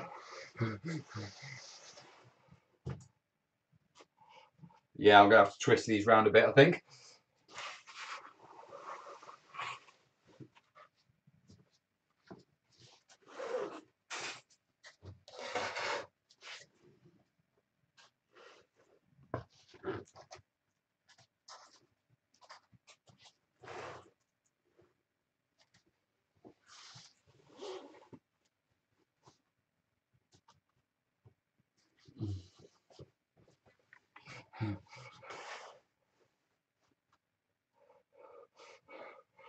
Right, stool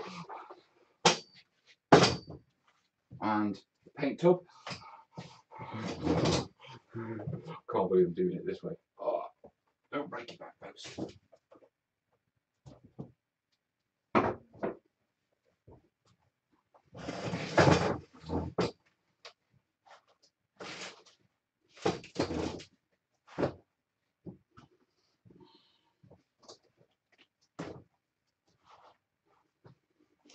I'm having, yeah. There you go, let me switch to the other camera so you can see. Yeah, trench line starts somewhere over here. Yeah, goes all the way along there, and then so I can actually get it in one long line to take a photo of it. I'm having to rest that on a chair. Right, where's my phone? Please, camera work, don't be too low.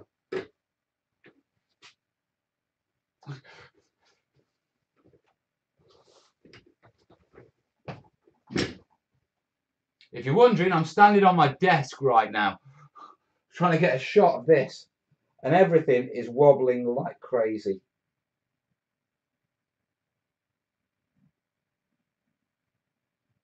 Right, it's done. Oh, right. Now I've got foot marks all over my desk. What you like. It's a hell of a trench system, isn't it? Mel seems to be having fun. I always do. Right, so that one's already done. I did already take a photo of that single piece, so that's good. Yeah, all we've got to do now, my last job before ending this stream, yeah, is I've just got to glue this one down. Yeah, so we'll set these up.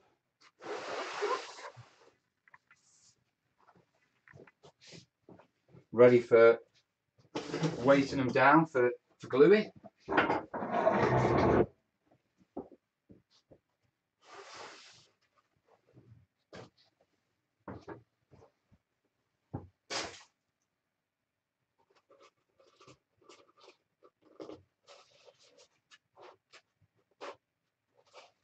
Yeah.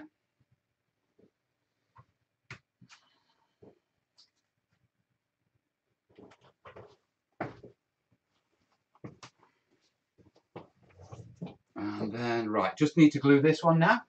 And then we're done. Needs a more moat, Mel. Bugger off. A goat in the moat. Bugger off. Don't know what YouTube has done, but I used to be able to set the stream on a delay, or at least roll back in time a bit. I don't know what they're doing. I don't know what they're doing, guys. It could be that the trench on a bench. Trench on a bench. I like that one. Right. First off, let's do these.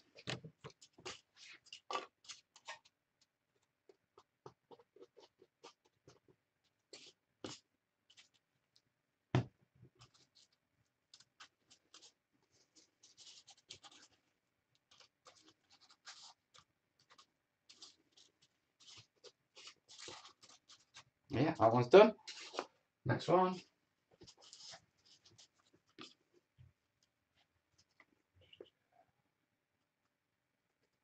I'm going to have some fun video editing tonight, because that's where I'm destined. Oh, do you want me to show you something cool? You'll see it in an upcoming video, no doubt, anyway. But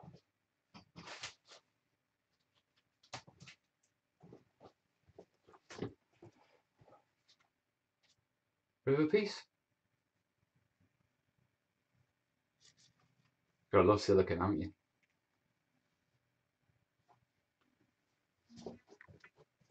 That'll come together nicely.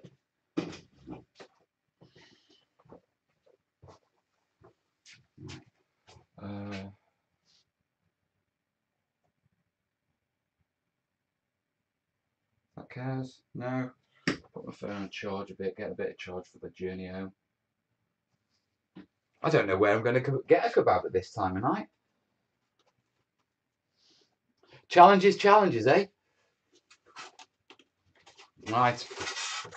Let's get the glue going on this one.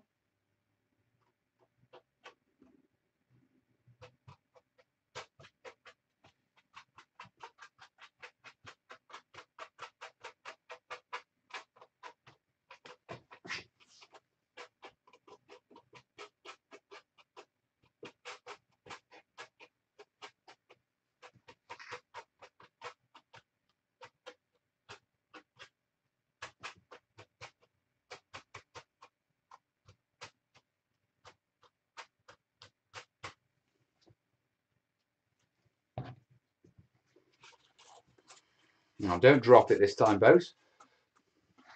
Mel, is that for the moat?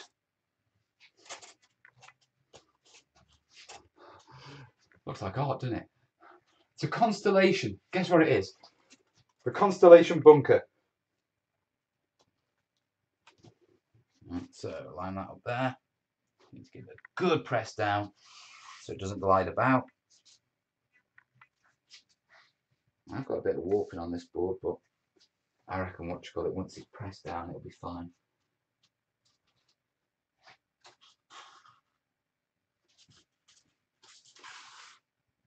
So yeah, that one's in place. Right, we've got those two pieces, but first we've got these two pieces. Now, I need to put that one first.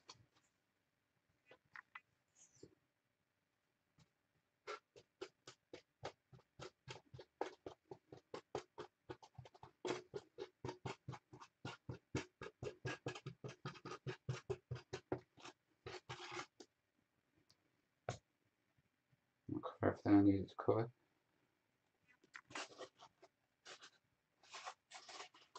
Should do. And if I drop it on there, just there, it should fit perfectly. Does it?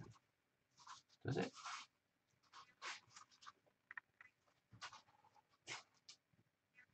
Seems good. Right, next side. Now, was that this side? No. On that side? No. Right, that one's there then. So, put that there. You should have, they should have like 24-hour drone delivery kebabs or something. A nude by Jackson Pollock.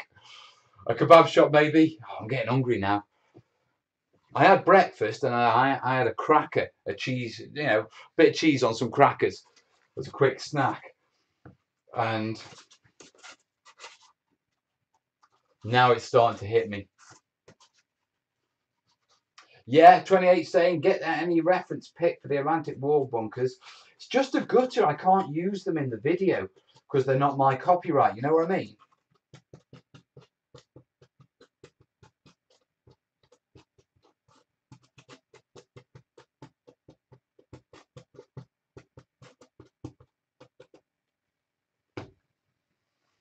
That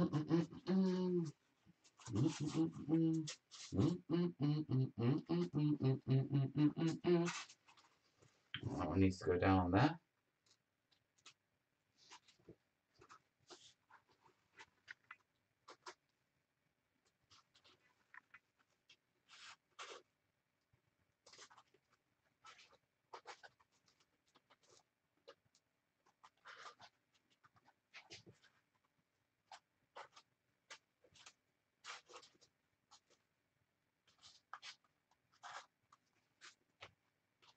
Yeah, that one's on. This one goes here. It's coming together. Try Kebab World on King Street now. King Street. That's round by the Civic Centre, isn't it? Is it? I'm at Spodeworks, which means it's out the gates, round the front of the Civic Centre, and then on to King's Hall and the car park there. Is that the one you're on about, mate?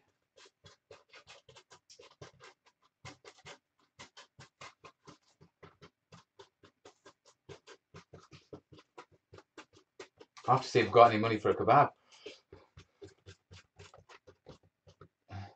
Diggy's posting links to, what you call it? Looks like Atlantic wall bunkers, Google Images. I've been nailing that.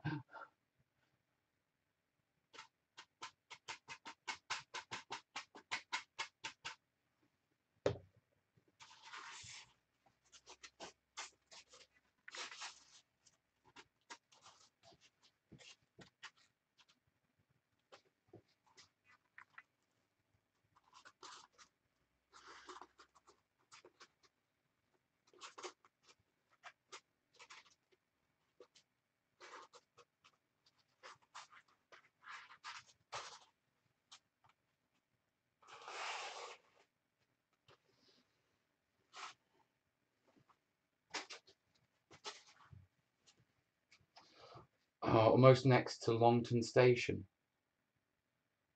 What? Longton Station? I'm in Stoke, mate. That's like 15 minutes away. I'm only going Bentley after this. And yes, Bentley is where I live. Okay, and if any of you don't know Stoke, Bentley is where everyone in Stoke doesn't want to live. Except some hardcore Bentleyers. It's an interesting estate. It really is.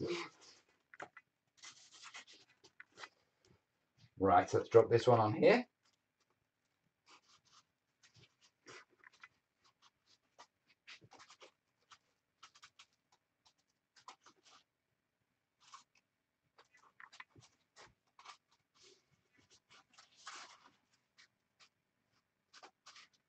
Yeah, one's on. That one's on. That's flat, flush. Just let me check it. Sorry, Mel, wrong direction for you then. Yeah, mate. Beautiful. Absolutely beautiful.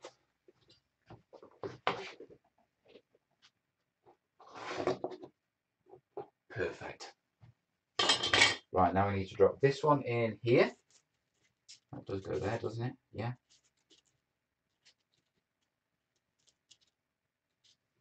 Does go there, doesn't it? Yeah, because that one goes there. Right, last few bits. How many we got watching still? 56 of you still with me after 4 hours. Well, 3 hours, 40 minutes. By the time I've got this on, packed it up, we're going to be looking at for a 4-hour show. It's been ages since we've done a 4-hour studio show. It's gone really well as well, hasn't it? You know what I mean? It's been a good show. I mean, I know I haven't raised masses with the PayPals and all that sort of stuff. You know, I've got enough to top up some filler and that sort of stuff for the next, fill all the gaps I've cut into this.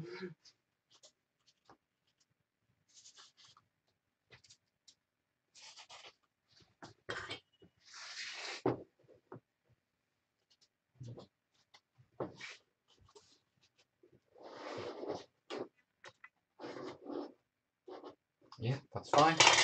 This side.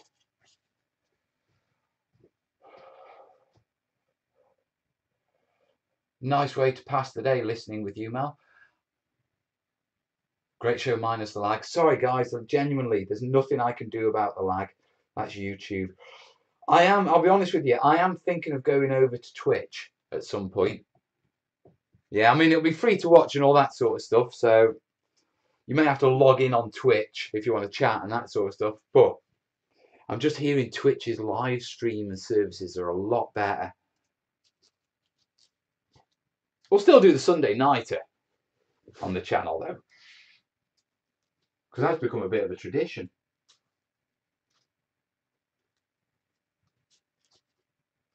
Perfect. Dunsky. Yeah, just double sense check that.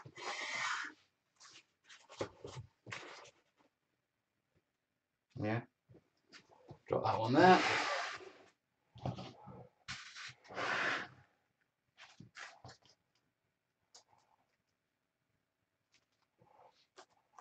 Yeah.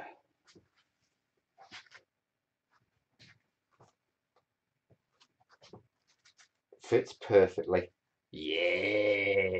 Yeah.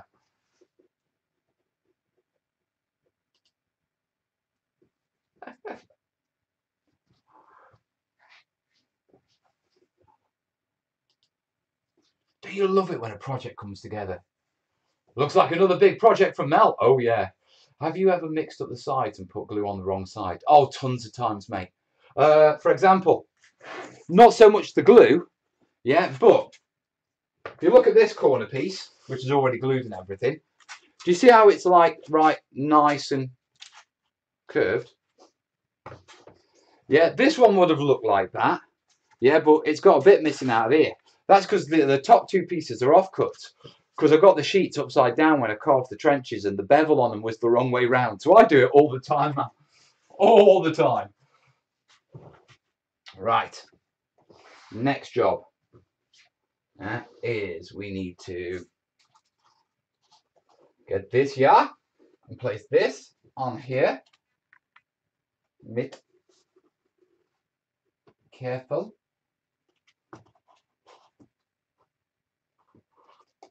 Don't want to nudge anything for obvious reasons and just place it while it's drying. There we go. Right, and then this one on top. Oh.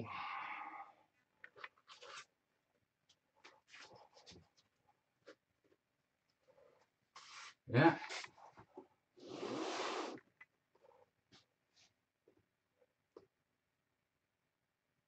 Odin saying, what should painting a female cavalry archer miniature for a part of my girlfriend's Christmas present. She's been a sport with my weird obsessive hobby, and she does horse archery. That's awesome. That's a lovely idea, mate. See, I tried something similar with with Kez once. I bought her a Space Marine army. She wasn't interested.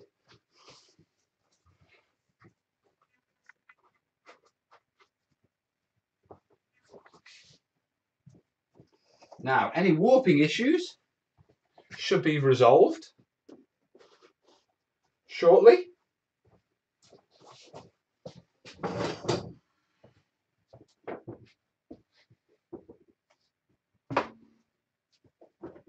So that one there, that one there, and oh yeah, it's red. I don't know why I have a massive can of red paint. Why do I have a massive can of red paint? What did I paint red? Ah, yeah, Help for Heroes project. They were red. The mountains on that. Right.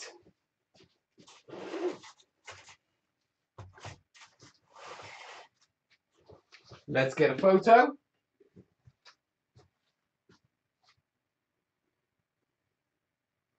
Of my big stack. Right, catch you later, Insane.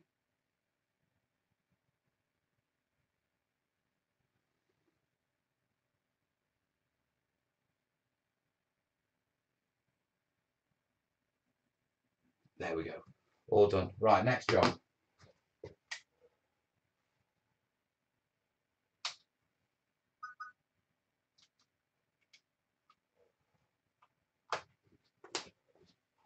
Over here.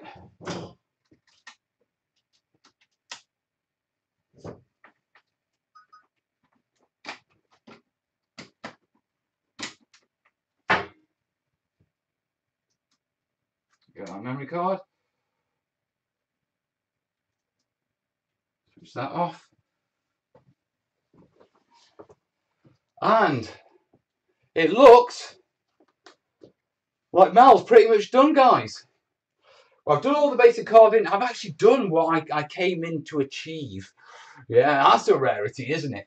Yeah, but I've come in, I've done all the work I needed to do, all the major carvings done. I can't do any more on it until these are dried and I can get in and I can start shaping it and, you know, making it a little bit less irregular and that sort of stuff. But that's going to have to be a job for tomorrow, Sunday or Monday, depending on real life. In the meantime, yeah, I need to take this footage back. I need to start editing it so I don't have a massive, massive sort of editing pile to go through. Yeah, and so I think we'll call it a day. Right, okay, to Nick Z, Ludo T, Rolf C, Nick Z, Odin, Dan M, Dan M, Dan M, Dan M, Dan M.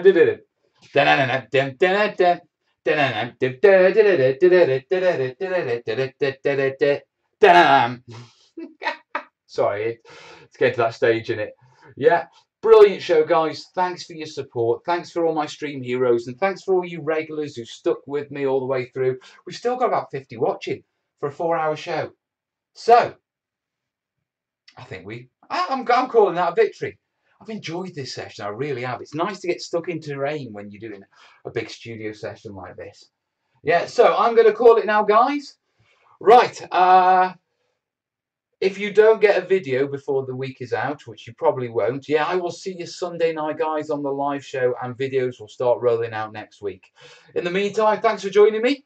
We will be in the studio next week as well, so keep your eye out for that feed. When I know I'm definitely going to be in, I'll let you know. And in the meantime, look after yourself, folks, yeah?